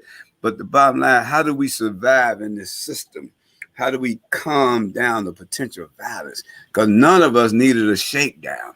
It was all cause we want to try to calm down a gang war in that prison, because we all trying to survive down there. And that's what bring us together. And we pushing that all of our brothers, BU GDs, especially the GD, Larry Hoover made it a point. If you a GD, you go into school. If you got a high school diploma, you're going to take a trade, because he felt like literacy and crime is like a hand in a glove. Right. If you leave prison uneducated, you set up to go commit a crime. And vice lord, we stood on the oath that you serve your time constructively, so that upon your release, you become a more productive member of your community. Not to say all of them follow that, but that's something leadership pushed. Okay. And then brother can take with those teaching and they got to either implement it, put it in an application, or serve the time and come back, or either make the time serve you and don't come back. So there's a difference in serving time versus making time serve you. Right. Thank you, Benny. A follow-up question. Were you a gang leader in the prisons at the time when you were there in the 70s, or proud to you going there at the time? Yeah, I was the chief of the vice lords got different branches. You got the vice lord nation. That's what made us a nation. You got unknown vice lord, traveler vice lord, 16th Street vice lord, insane vice lord, folk on hustle vice lord. And I was the leader of a branch of the vice lords called Apache vice lord. Okay. My crew dissolved and those members became the founders of the insane vice lords. So that gave me status, high-ranking status with the insane vice lord. So when I went to prison, they respected my status as being a high-ranking member of the insane vice lord. So whatever prison I went to, I automatically had some kind of slot that they would put me in, and they couldn't put a brother over me that didn't have status over me. Is that making some sense? Yeah. That makes sense. Thank you so much for sharing. Now, I'll go to, let me take some more comments on the platform, but I wanted to ask you, when you were when you were a gang member, or when you were in that life back then, did you make a lot of money from those activities, or for being a gang member? Was it extremely profitable? Well, even like being part of a street organization, every member don't sell drugs or do hustling and all that stuff.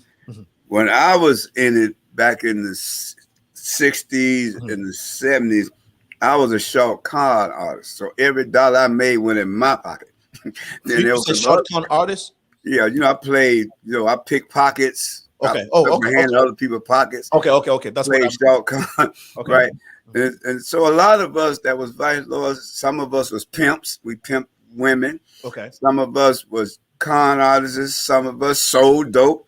Some were car thieves. So everybody had their little thing going. Like some guys in the 80s, when gangs really got into controlling the drug trade in the city, right? You had a lot of guys that was part of these street organizations were actually drug dealers. Then some of them wasn't. Some still was pimping and stealing cars and hustling. So just because you part of a crew, now your crew, that's what y'all do. Y'all sell drugs. Y'all take over a block. Then you might be part of a crew. All y'all do is steal cars, or play credit cards, do forges and stuff. Depending on who you associate, and then you might not do none of that. You might be a pool shark, right? Or you might just be working a job, and you just there when some static happens. You there to help their sister, brother, or something. Right. So some people can be in the gang just for protection, just so when something happens, you can call a brother or to come to your aid, and not have to deal with any of those things that you mentioned. Now you got a lot of drug dealers became members of the vice lord I could speak on because of that. Okay. They wasn't part of a street organization. They were selling drugs in a vice lord neighborhood. We put pressure on them and they become vice lords, but they really drug dealers. So they really there for protection. I done seen that happen. And I seen them get some rank with the mob because they can put some drugs to work. Yeah, Darren wanted to comment on that. And again, I think thank you so much for sharing, guys. And the point too that I want to get out is that is it possible that, and I think you mentioned this already, but I want to reiterate it.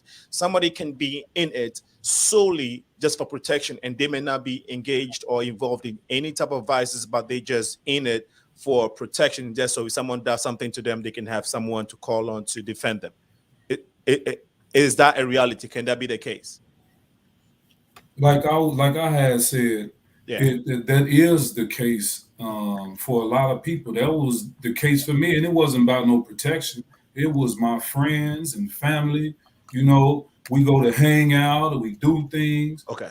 Some involved in other stuff, but that's just what it was. I sold drugs myself. I actually didn't have to, because I believe I had other skills, but it was nice money to make there, and you want the girls, you want the quick clothes, stuff like that. So, but I dealt a little bit more with the violent side, because you want to be known that you have protection, you are protected. Look, I was in the gospel group. We sung in front of aldermen and the mayor and stuff like that. We did these type of things, but we also were involved in so-called gangs. But like I said, they say gang is a group of criminals. We weren't a group of criminals. We was friends, family, things of that nature. So it's a way of life. Yeah, we just friends. It's neighborhood. Yeah. You going out to the parties, right, but you going to protect your friend if something happened. Right. Now, if something happened, the police going to say, "Oh, it was a gang fight." Okay. Okay. And turn it into. And I knew. I'll say this real quick. I knew that I was one of those people that used to believe everything I seen on the news when I was a kid. Oh, if it's on the news, it happened.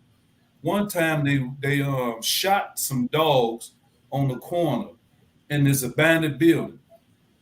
They had a little drug raid.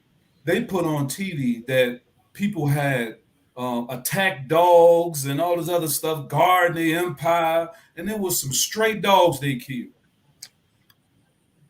Wow. Thank you again, Naji, for sharing. And again, I'm learning, and I hope that if you're out there and you're getting a thing or two out of this, and you want to comment or share, please feel free to do so. The number is 815-277-5047. Daryl, I know you wanted to say something earlier, so please go ahead and say quickly, if you don't mind, and then we can go ahead and take more comments from our feed. I don't know if I wanted to say anything. Okay. Just relaying on Benny, but I was one of the ones who was getting money. I had 25 guys working for me. I remember going by each one of them pair of shoes for $500 a piece. So I was getting money selling drugs.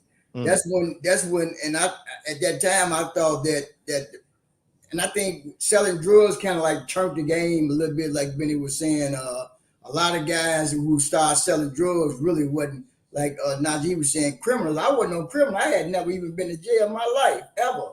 Have never for doing anything. I never had robbed. I have never stole. I've never stuck my butt up.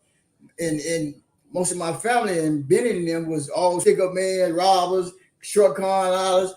And something happened. I got me some cocaine, sold it, and went past everybody. I don't know how it happened. And when it did happen, I was a target. All them. So, but so I think and with me getting money, I brought a lot of people with me. So when you like we look when you, I think when it's a two-pronged thing, right? Now you get money, you already. Najee saying he didn't have a father. Benny had a father. He still do. So you get money, and people that's getting money before you see them as being the shit. Excuse me, because you see them, and that's who you follow when you don't have that. So when I got to get money, people followed me. So at one time, something kind of told me that gains and money don't go hand in hand. So I was trying to steer away from the gains because when they come with the racketeering, it was coming with cases, a gain and money, but it was just hard. So I had my own little group called the Click on One Way. But we were just a little fresh, just like these little guys. Now we just a little fresh, another Cicero insane. We had never really been elected or in the games, right? But that's how we basically just got in. So like Benny was saying, then we had other guys that got to get money. So then once everybody got to get money, everybody got money, got a glove. Right. Is it true that you get all the beautiful girls if you get everything? You get all. You get all the girls, you get all the rank, you get good until stuff. You go to jail. Yeah. You go to jail, it's over with. You get the girls, then the judge broke everybody up. You get the girls, then you get the guys too that ain't getting no money. So now you're a target to all them other guys. Well, I'm just talking about the Benneys, the AJs, the Godfather, Lon C, also many people, Fast Black, everybody looking for you. So it's just it's some pluses and some minuses of having money, because you can't go to the police and tell them Benny stuck you up with cocaine. So now you have to either handle it. And so I think a lot of that had a lot to do that turned our neighborhood to in another direction compared to what we was supposed to have went when we first had started the games. Yeah, thank you so much again for sharing. We have Minnie Davis. UBILES says, "Come on, speak, son. Come on, son, speak." Is that your mom? That's my mother. Awesome. Hey, hey, mom. Thanks for joining in. Really appreciate your comment. This one is from no, I think we already saw this one. This is from Tracy Amaka. Love the work you're doing, Alinko. Tracy, thank you so much for your comment and the support. Julie West says, so informative. And then Fasika says, all communities that have been underinvested in. I think this is a comment to when maybe when Benny was talking about the 6 communities that contribute, to the most incarcerated in the state of Illinois. I'm guessing, but if that's not the case, Fasika, you can come back and clarify that. Thank you so much, though, for contributing and your support. Absolutely, from Life's Coach. This is from Lionel Mohammed. Thank Allah for all you brothers, and we who have been there know the reality of all that you share. Love you all, and keep serving our community. Thank you so much, Lionel, for your powerful words.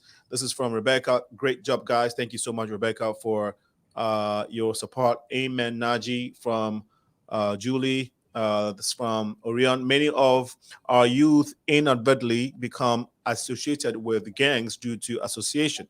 What happens is they start out hanging out with their peers, and unfortunately it evolves into criminal activity.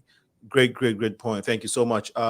What people call gangs are interwoven into urban youth experience. Thank you so much for brilliant point. Angela says, I've never been incarcerated and I have anxiety with self-checkouts. Well, I guess that was to the point you made earlier. I am so proud of the work you are doing, Mr. Lee and Naji. It's Corinne Barnes Jamison. Thank you all for your comment. Again, if you want to ring in and encourage these folks or share a word of advice, you can do so. We have a caller coming in. Please tell us your name and why you're calling. Carrie Demanje. Hello, Carrie. Please tell us why you're calling. I'm calling from Chicago. I'm the aunt of their peers.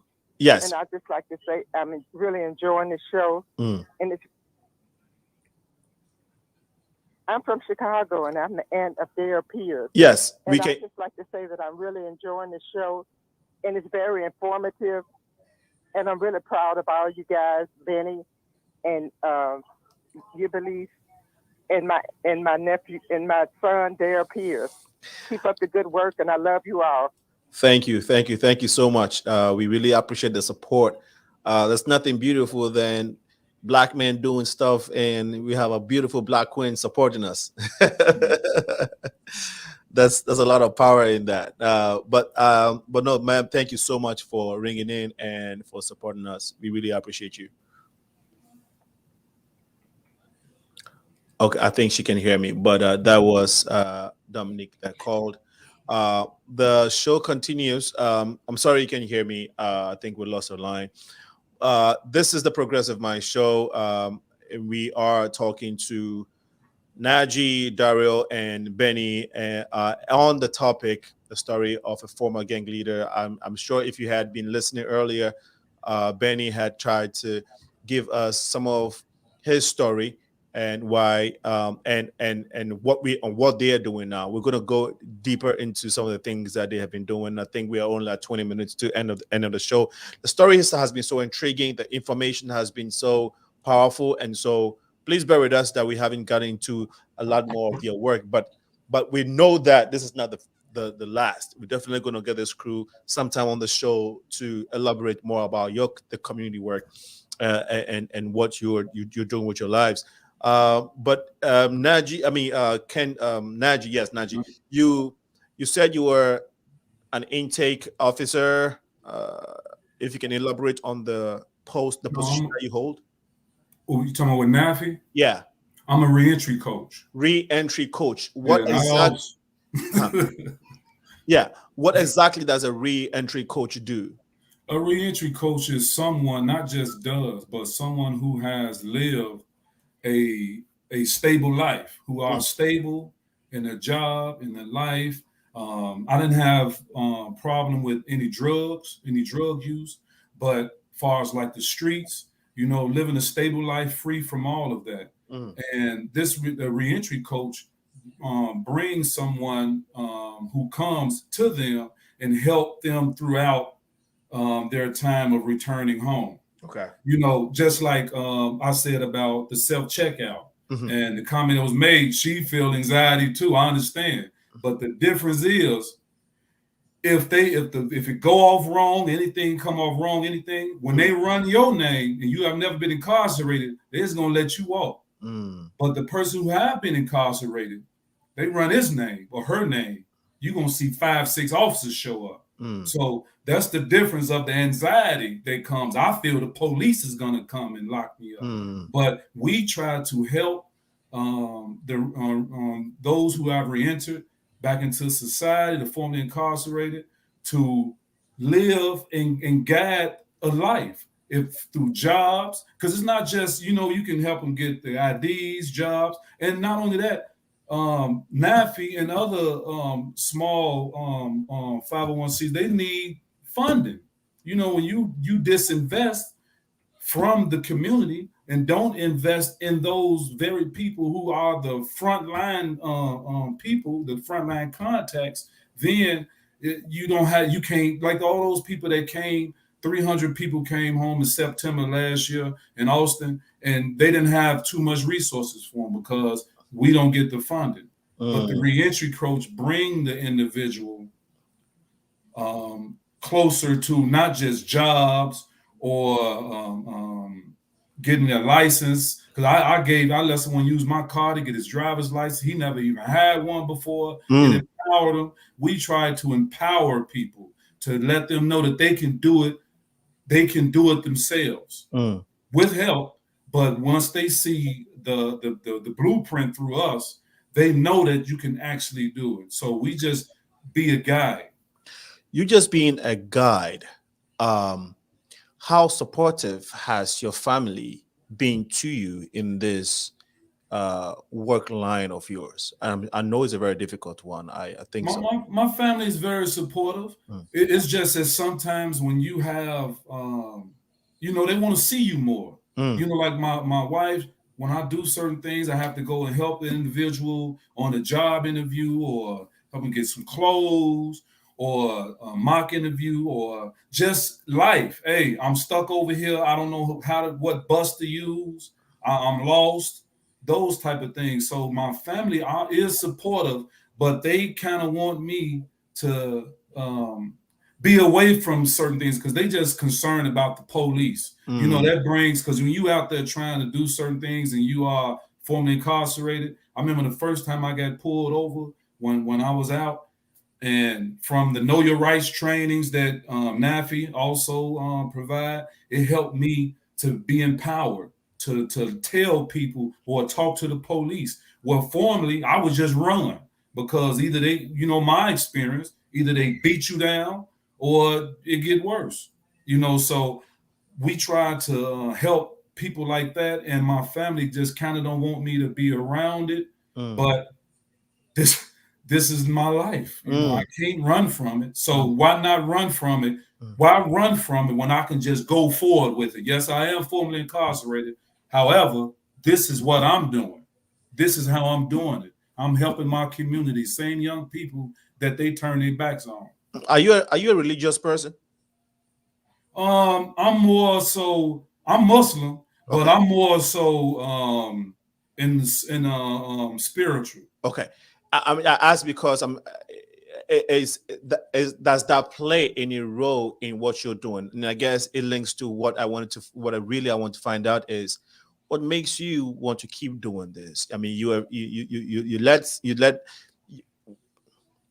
had a situation, you did your time, then you are out, you have a family, you've put your life together. We all, things happen. And so, why wouldn't you want to just stay with your family and live this better life that you have now than to, like, again, put yourself at risk and be on the streets and try to do this day in, day out? Well, I was in, it was a person that I ran into when I was in Menard. He had 80 years. And I remember this individual because I started him off in the street. And that always come to me, whereas we are the people that's formerly incarcerated or people that was in the street and street guys and stuff like that. We are the answer to a lot of this problems that's in our community. So by me walking through it and knowing the things that it helped change my life, I want to be able to be that one that can help change someone else's life. Because like the young people today, I tell them we're not ops. You know, this is not part of NAFI, but Benny is so much of a great mentor. He helps guide me to the feelings and thoughts that I have to further what I want to do with violence prevention. And that's what Benny has taught me. So it's like people say, each one teach one, each one reach one. A lot of them that's just talk. When you see it, it's a difference. So Right. that's what gives me strength to keep going, especially having a son. Because if I had a son when I was 17, 18, 16 years old, I wouldn't be as passionate as I am now about this. What I believe about having a child, because when I went to prison, I wasn't locked in or anything. I had a lot of girlfriends, they left, but I didn't have no kids. I was young, naive, so I didn't have a home. I didn't, stuff like that. You don't really see a lot of that. So people reach back to me. People inspire me, like Benny, when I'm reading his pamphlet. Like, this can't be real. How is this? Then I talk to some people. They're like, no, this Benny. I'm like, wow. So that's what made me like, man, he really doing this. Because and now you think that, oh, people just get out and they just be hustling, this and that. But when you actually go out there and see what this man does and what other people have done, he the truth. Yeah. So that's why I say in my own heart, since I was also a part of the destruction, I want to be a part of the reunification and to the solution. bring my community up out of the gutter from where I seen it at. So that's what I want to do. No, thank you so much. That's so powerful. And Daryl, Benny, I'll come to you in a second. There's a question for you now. I'll come to you now. I want you to tie it to something that we discussed earlier. But Daryl, what is the most challenging part of your job for you? I mean, it's not really challenging, right? As I said that first, when I was 17 years old, I had 25 grown men working for me, taking care of them. So I always, my whole life had some leadership capacity, right? But I led them guys in the wrong way. So now when you come back on the other side of it, you got to lead people the right way. I also work for a part-time company called Chicago Alliance, and they're a Christian faith place, right? And just the other day, we lost a guy that got killed, right? I don't really know the Bible. I always tell this guy, we co-facilitate that. He my co-pilot because he know the Bible, right? But it's like getting a gift. Nothing that Benny a smart man, Naji a smart man. I'm smart than both of them. No, but nothing that we can do really can take pride of what God have done for us, right? So we take that and do for somebody else because you got to share. If you don't share, you just sitting on there. I know it's something about the Bible. A guy had that penny and he hid it in the thing, and the man came back like, "What you do?" Oh, he hid it. He ain't do nothing with it. He didn't try to take the blessings what God gave him and share the blessings with somebody else. He wouldn't have hid it in the dirt. So I'm grateful every morning for what God took me. So every time when I see a guy come in that was like me, hopeless, despair, feel like he ain't got a chance, I'm letting him know he got a chance. Because I just like I tell you how much money I had, I fell down so low I could have walked on a stove. So I know what God will do for you. And if you stay on and you stay on the work and you put your faith and then you put some work behind your faith, I know everything is possible. Awesome. And you said you are a coordinator for NAFI. Yes, outreach coordinator. Okay, so outreach coordinator, quickly in 30 seconds, what do you do as an outreach coordinator? Well, I basically do everything that like NAJI do, right? So I kind of like, I'm a little older than NAJI. I think NAJI probably third or sixth generation, but I'm right up under Benny. So you don't look that old, man. You look just like, Well, I know Benny. I know NAJI younger than me, and I know I'm younger than Benny. So I just been around a little more longer, and I got probably a little more because he's still 3 years in his recovery coach. So he's still recovering too as well, like us all. Benny got 35 years. I probably got 10 or 12 years, right? Yeah, doing what we supposed to do life. So I'm a little more mature probably a little more seasoned. So when things happen, I try to keep I'm also of the glue to keep all the reentry coaches together. Like, Okay. So Awesome. that's about it. Awesome. Thank you so much. This again, it's a question for you. How do you know when a child is in a gang, Benny? Well, first, let me say this about Blue. He's like my go-to person. Okay. If something happened to me right now today, Blue would take over Nafi. That's his role. All right. Okay. But it's hard to tell if a young person is in a gang because some of the same things that gang members do, regular youth in the neighborhood do those same things. They dress the same. They have the same languages. They have the same pressures from law enforcement. They have the same pressures of people in the neighborhood that might want to take their coat or something like that. So a young person may not be in a gang, but have the same characteristics of a gang member. That making sense? Yeah. But now one way a parent can see if your person is in a gang, look at their school notebooks and stuff, because they tend to doodle. And once they learn something new, they want to show it off, so to speak. So you can look for little gang signs, right? Stuff like that. When they start shifting who they used to hang with for friends as A and B students, and they start shifting to guys that's probably gang affiliated or doing some things out of the ordinary. Those are just some warning signs now as his friends change all of a sudden. Do he change where he hang out all of a sudden? Do he start doing things that he normally won't do? Does that make sense? Yeah, it makes sense. And that's a follow-up question. Because he says a lot of parents do not know their sons are in gangs. And one thing I want to bring out too, I never tell a young person to get out of a gang. I ask them where they trying to go in their lives. And most young people can't answer it because they don't have a vision. So now I have to pull the vision out of them. Like I was asked to come to Hyde Park High School a few years ago when they closed the housing projects down, and a bunch of them guys got relocated in that area. And a big war broke off the first day of school, and 20 freshmen went to jail. So they asked me, could I come over there and calm this little group down? Right. And them little guys, they weren't too receptive of me. They were like, I'm part of that burnout. Who is he? We don't need to.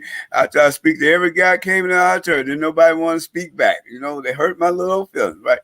But my skills, right? Because I know what it's like to be young like that. I jumped off the stage and I walked through that aisle with an intimidating stare, catching everybody. And now they wonder what he up to.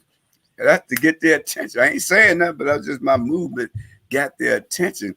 And I asked them, who all feel like they don't just want to be here? And they like, I said, who feel like just saying F it? They all say F it. I said, on the count of three, all y'all that feel like saying F it, on the count of three, we just going to say that real loud, F it. 2 and a half, 3, F it. Say it like you mean it. F it. Say it, put some meaning to it. Mother F this here. They all, now I got their attention, so they was able to listen to me. Right? And so just knowing how to talk to these young people, how to join their world. I never tell them to get out. And if I ask them where they see their life, say 6 months from now, a year from now, a lot of them struggle. So I say, do you want to graduate out of high school? Do you want to be employed? What are some other things? So I'm pulling the vision out of them. And then once I do that, I say, now what do you got to do to make that a reality? And they struggle with that. I say, to get a job, you got to get a resume together. You got to learn how to pull it down. What's some other things you got to do? Right. So I'm pulling it out and says, how about do you got to stay alive? You can't reach that getting killed. So how do you minimize the possibility of getting killed? You ain't going to reach your goal locked up. So how do you avoid getting arrested? You know, so you pull this out of them. Right. And then the key thing is, what do you know about you that might block you from getting that? And they like, what you mean? I say, for example, when I was your age, I always gave into my homie. I'd be wanting to do something, and they say, how you gonna play us? I say, forget it, come on, let's go. And I end up in some situation following them. That was my biggest problem. What do you know about you that might block you from getting it? Someone might say, well, my attitude. So you got to learn how to work with young people and pull it out of them instead of telling them, you should do this, you should do that. Because when you say, boy, you need to get out of that game, and something wrong with being in a game, and he's part of a game, then you saying something wrong with him, his defense is going. Right. You know, so it's an art doing this work we do. You just can't do it. There's an art to this. There's an art to this, and it leads me to something that you shared before with me when we, before the show, about your circle. Tell us about your circle and how you utilize that in the consciousness, the emotional stability of the guys you work with. Well, our reentry circle is a support group. And I think we only have like a few minutes, so maybe if you can wrap it up in like a minute for us. Yeah, under a minute. And it's structured for a person fresh out of jail or a family member that's got someone incarcerated can come to our circle. Okay. We go through our readings with the principles and all that stuff, the symbol and all that stuff. And then we ask anyone here for the first time, and so give us your name, what motivated you to come, so we see why they're there. Then we do reentry announcements. If anybody know where they hiring at, or new trainings where you go for free and that kind of stuff. Okay. And then we have a focus for that day. And people can share and learn. We might have a guest speaker. It might be a legislator telling us about new bills or something. It might be someone from a university showing how you can get in there and all that. Then we have a resource table to connect them with. And those that want ongoing support, then they can come to the office during the week, and then they can choose a reentry coach. And that person can coach them through that. Our symbol is a West Andinkra symbol. It's called NGMGM. Meaning the ability to endure hardship. And that's what we push to people. We have experienced some hardships in our lives, and we done endured those hardships. You can't punk out now. You got to believe you have the ability to endure hardships. And that's empowering. And that's why we chose that symbol, NGMGM. No, that's powerful. Another thing also that I want you to expand on a little bit is we hear of young folks 15, 13, carrying guns on them and, shooting indiscriminately, sometimes getting innocent people killed or little children killed. At least we see this on the news. Now, first of all, why do these young kids carry guns on them, frequently, if that is the case? Well, when you ask the average law-abiding citizen, why do they own a gun? To protect themselves. And who's most vulnerable to get shot? Not the older working class people. It's the young people. They are the number one targets of the shootings, their peers, because they might mistakenly being part of a gang. He done said something silly on Facebook. So this young boy, he going to school, he's seeing brothers getting their coats taken and stuff like that, and he don't want to get victimized, so he premeditating how he gonna defend himself. And then these other guys got guns, so that motivated him to get a gun to protect himself. But because they never go to a firing range, because they can't, because they ain't got the gun legitimately, right? It's illegal. Right. And then now these little guys, they get these Glocks and they put a 50 clip on there with a little switcher. You touch that button and 50 clips go off in seconds. And they can't handle that. So they ain't hitting what they aim at and don't know how to aim. That's why a lot of these innocent people are getting shot. So gun laws ain't going to change this year because these guys are getting guns illegally. So a gun law ain't going to change none of this. We have a call on the line. Please tell us your name and why you're calling. Hello. Hi. Yes. Can you please turn down the device you're watching us on and go ahead with your question or comment? My name is Yolanda Robinson. I'm calling to ask where is the NIFTY or NAFTY program located? How does somebody get in touch with it? Okay. Benny. We're located 5820 West Chicago Avenue. That's in the Austin area on the west side, 1 block before Oak Park, between Menard and Mayfield on Chicago Avenue. And our phone number is 593-2540. And we have a website. You just Google NAFI, NAEFI. Our website should come up. Our Facebook page, all that should come up.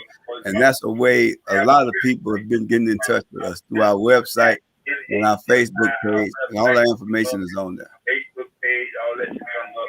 And that's a way a lot of people. Hello, ma'am. Yes. Okay, that's that. I have another question. Yeah, go ahead. Do Benny Lee go to schools to speak to children? All the time. I'm always asked to come and speak to students, and it really depends on what school. Because the Chicago public school system, they try to frown on convicted felons coming in these schools. But I've been in there. I've been invited and have been successful with principals asking me to come in. In fact, we were doing a program in Austin High School on nonviolence, training students how to be nonviolent ambassadors so they can teach their peers how to be nonviolent based on Martin Luther King's. Ma'am, can you turn down the device you're watching us on, please? Can you turn it down, please? But yeah, I go to schools and I know, and I try to bring some of our younger people. We got a youth component of NAFI. We try to bring them in because they're closer to those young people age. But when I go in with them, I pretty much do an overview, whatever, and then I turn it over to my young people because they can relate better to the younger peers than they can to me. But I'm there to help the structure and all that. So yeah, we go to school. We got some kind of November 7th where we're doing something with the youth at the church, at my church, Fellowship Missionary Baptist Church, 45th Place in Princeton. That's going to be November the 7th, where you can bring a youth yourself. You ain't got to be a member of the church. You can come, and we're going to have a panel to talk about this violence and what can young people can do to minimize the possibility of them being victims of violence. Yeah. Is it a charge when he come out to the schools? It depends on how you invite. If you ask me to just come and speak to a class for like 15, 20 minutes, no problem. But if you want me to come in like our program, because we can bring a program there where we can be there consistently once a week or twice a week, 1 hour per week, then at a cost. We can put a proposal together. And I know most schools, they got this $350 stipend. They normally pay groups to come in. Right. But so it really depends on what you're asking me to come with. But if you call me and say, hey, would you just come speak to my class for about 15, 20 minutes? I say, OK, I'll come through there because I believe in our community. But if you ask me to come like in a programmatic level, yeah, then because it's time, right? But you want to get paid for your time, too. That makes sense. Yes. Thank you. Ma'am, will that be it for you today? Yes, that is. Thank you. You're welcome. And please help share the feed so that your friends and your community folks can also benefit from this conversation. OK? Thank you. You're my pleasure. Thank you again for ringing in. We really appreciate you all for calling. The program has come to an end, but we'll take our final words. Let's take our final words. Guys, this has been more than an eye-opener for me. Very informative. I'm really proud that you guys came. I appreciate your time. Now, in your closing, Naji, I'll start with Naji, Blue, and then Benny. I want you to tell us what you think about the diaspora. Have you heard of the diaspora, Africa diaspora and stuff? That conversation going on? Okay. So it's basically, so close us with your remarks and also tell us, help us understand from your opinion what we can do as fellow Blacks in the diaspora to start working together, to start like incorporating our cultures, because when we work together, when we come together, I think that there's so much power in that within us. There's so much power within our different communities that if put together, we can become a great force. I don't know what you think about it, but go ahead and close us. And if you have anything in regards to the diaspora, add it to it. Well, I just want to say thank you, first of all, for having me, bringing me on again, bringing us on. And I remember when I was incarcerated, I used to go to Moore Science Temple. I've learned so much about Black people, African. I learned so much about the continent and America, and how we actually who we are. We are a one, and we just need to know this. Like a lot of times through Black History Month and all this other stuff, you hear like stories of this slave and how they did this, which is nothing wrong. But the people that came here were doctors. They were kings, queens, educators. So we have to be reminded of those people. And once we remind ourselves of those people, of our ancestors, then we can start breaking down and bridging the gap by having more conversations when it comes to the Africa and the Black people in America, or so-called African American. We have to come together and know that we are one and the same, and we have the plan. We have the idea of how we can all move forward. So that's my hope, that we can actually look at one another and break down this gap that we have with one another, like we're different. And the only thing you can see somewhat as different is like American culture and African culture. I always go to different places to see African culture. And a lot of the culture that we have, African Americans brought it to fruition through literature, through music, through song, all type of things. So we have to know that we are one, and let our young people know they are more than just the problem. They are the solution. And they need love. They need to be listened to. They need to be understood. So all the young kids out there, we're not ops. Let's come together. Ask your brother any questions. If you don't have the words to say, trust somebody. Find somebody that you trust. And when you run it through your mind about going to do something, we'd always say that's stupid, or you're going to react in an emotional way because of the substance, the drugs and the pills that they use. Run it by somebody you love so they can challenge your thinking. Thank you so much. Blue? I think he stole my, is he looking at my paper? Yeah, I think so. Yeah, it's right there on the wall. I think that's a big step that we have to make as Black people in the diaspora, right? We divided so much. I was telling you before we came on, everybody came on. I was staying in Rogers Park around more African people, and I come in, we didn't even speak to each other. We was like two different, so, and it's just the same way that we just got to go back to the root, almost like Nafi was saying that, Naji was saying that we got to start loving each other, man, from brother to sister.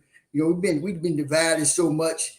West Side, South Side, Inglewood, Austin, Black Disciple, Muslim, Islam, Judaism, Baptist, Protestant. We Blacks are just so divided. And I think it always goes to the diaspora that, as Naji was saying, we all are one. And it's something that they keep saying that they, whoever, or the white man, whoever, have got us so divided and so messed up to where we'll go get a gun and shoot up a whole house of more Black people and Black kids. That's crazy, right?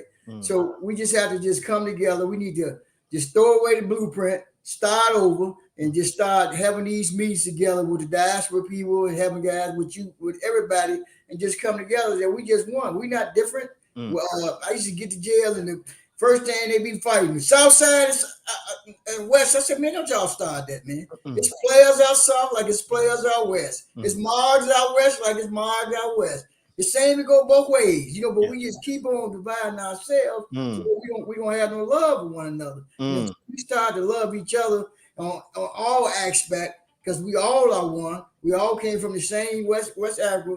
Then we don't never get this together. That's powerful. Benny, your closing remarks, and if you have any comment regarding the diaspora point that I made.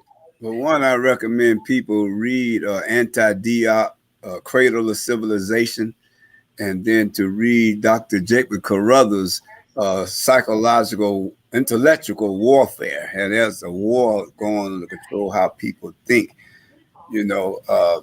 I do this little story with my grandson about two African brothers was playing on the side of the Atlantic Ocean in West Africa. And one brother went out into the ocean and he didn't come back. But the brother that was left on the ocean was waiting for his brother to return. And as he got older, he had a son. And then when the older man died, his son was waiting for the brother to come back. And then as that son got older, he had a son and he was waiting for that brother to return home. And then that brother had a son, and that son went across the ocean. But when he got across the ocean, he ran across the brother's grandson, and they passed each other as if they didn't know each other. And that's what happened. We lost memory of our connection to one another. You know, part of the Vice Lord's symbol is a 2 half moons. This is what we're taught, that we were once one nation of people that have been divided into two. For the one on the left represent our people over in the east. Over in the east in Africa. And this is why Vice Lord represent to the left, giving homage to our ancestors over the east, and the one on the right represent us over in the west. And if you ask an Irish person their name, it lets you know they're Irish, and it lets you know they come from Ireland, and it connects them with a country, a history, traditions, and customs. They give them essence as to who they are. If you ask a Jewish person, not a Jewish person, but Italian or Czechoslovakian or Polish person, their name, it connect them with that country. And not only do it connect with that country, it connect with traditions and custom and a history to give them essence as to who they are. So if you ask every black person around the world, who are they, right? It have to connect them back to Africa. And somehow they ended up where they are at now. And wherever they ended up at, it gave them a different psychology based on their experience in Brazil, on the islands, in the West Indies, over here in America. We all got different psychologies now because of that experience. But if we trace back our lineage, our DNA, it connects us right back to Africa. But we got to be willing to trace our lineage back, and it'll take us away from where we're at now to put us right back where we belong. Wow. Yeah, we gotta come back and do this again, for sure. Yeah, I strongly believe this. What would be helpful? What would be helpful to knowing if a child is in a gang is to familiarize yourself with the culture of the gangs in the streets, because gang membership consists of a culture. This is from Orion again, and he continues to say, this culture consists of clothing, vernacular, all the way to the music they are listening to nowadays. These are things one must be aware and mindful of these days. Let me make a comment. That's Orion Meadows. He's a member of NAFI. He just did 24 years in prison. He haven't been home a year yet. But he's working now. He's a student at Northeastern Illinois University. He's been mentored by these brothers here. That's who that is. And he's written 4 books since he's been home. Yeah, that's who Orion is. Wow. Yeah. Wow. Big up.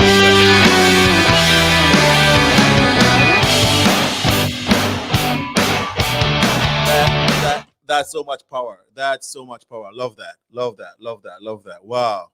Wow. Orion, next time we'll get you on the show, brother.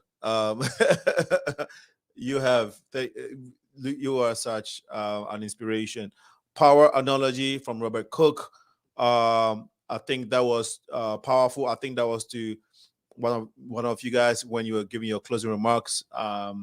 Mind-changing experience. Hallelujah. This show has been very, for me, in my own opinion, very informative and very powerful. The power behind the show, the power behind the conversation is what I'm taking home with me. And I really want to thank CANDIDO, NAJI, UBILES, intake coach. Did I get it right? Is it intake coach? Re-entry. Okay. Re-entry coach. I gotta take Omarion's last comment. He says these are not the absolutes, but can be symptoms one wants to be alert for and remain vigilant once they are perceived. Awesome. Again, CANDIDO, NAJI, UBILES, re-entry coach of NAFI, DARYL Blue Pierce, coordinator of NAFI, and then Benny Lee, founder, co-founder. Am I correct, Benny? Yes, I started off with some guys, but ain't none of them around, so I done claim the town as the founder and CEO, because the rest of them guys, they ain't around no more. We can't find them. We're trying to look for them. We don't know where they are. They done got some girlfriends and left us. All right, guys, it's been great. Keep sharing the feed both on Facebook and YouTube, and keep the conversation going. And he's given given the information out. If you want to look for them, it's simple. You can Google NAFI, NAEFI, National Alliance for Empowerment of the Formerly Incarcerated. They're on Facebook, on social media. He gave his phone number. In case you miss it, if you reach out to the Progressive Mind Show on our social media, or if you call 815-409-9123, I can give you, redirect you to them, or email us at info.progressiveminds@gmail.com. To God be the glory, to whom much is given, much is required. This has been your host, Alinko, with the Progressive Mind Show. And I am very proud of this, my brothers, Candido. And watch out for the exchange events coming up in February next year, Black History Month, beginning of Black History Month. The exchange is basically bringing Africans, Caribbeans, African Americans, Central Americans together to celebrate our culture, celebrate our oneness. It's going to be powerful. This is our way of connecting us. So please stay tuned. Sign up on our social media platforms. You'll be getting a lot of information in this space in the days to come. So please stay tuned. We're working to bring our community together, and I know that you'll be part of the conversation. Guys, have a wonderful evening. I know your family miss you. Go get some dinner. Go chill out with your family. Blue, have a good evening. Benny, I'll be in touch. Thank you so much. This was lovely. All right. Thank you, guys. bro. You're welcome. Bye-bye.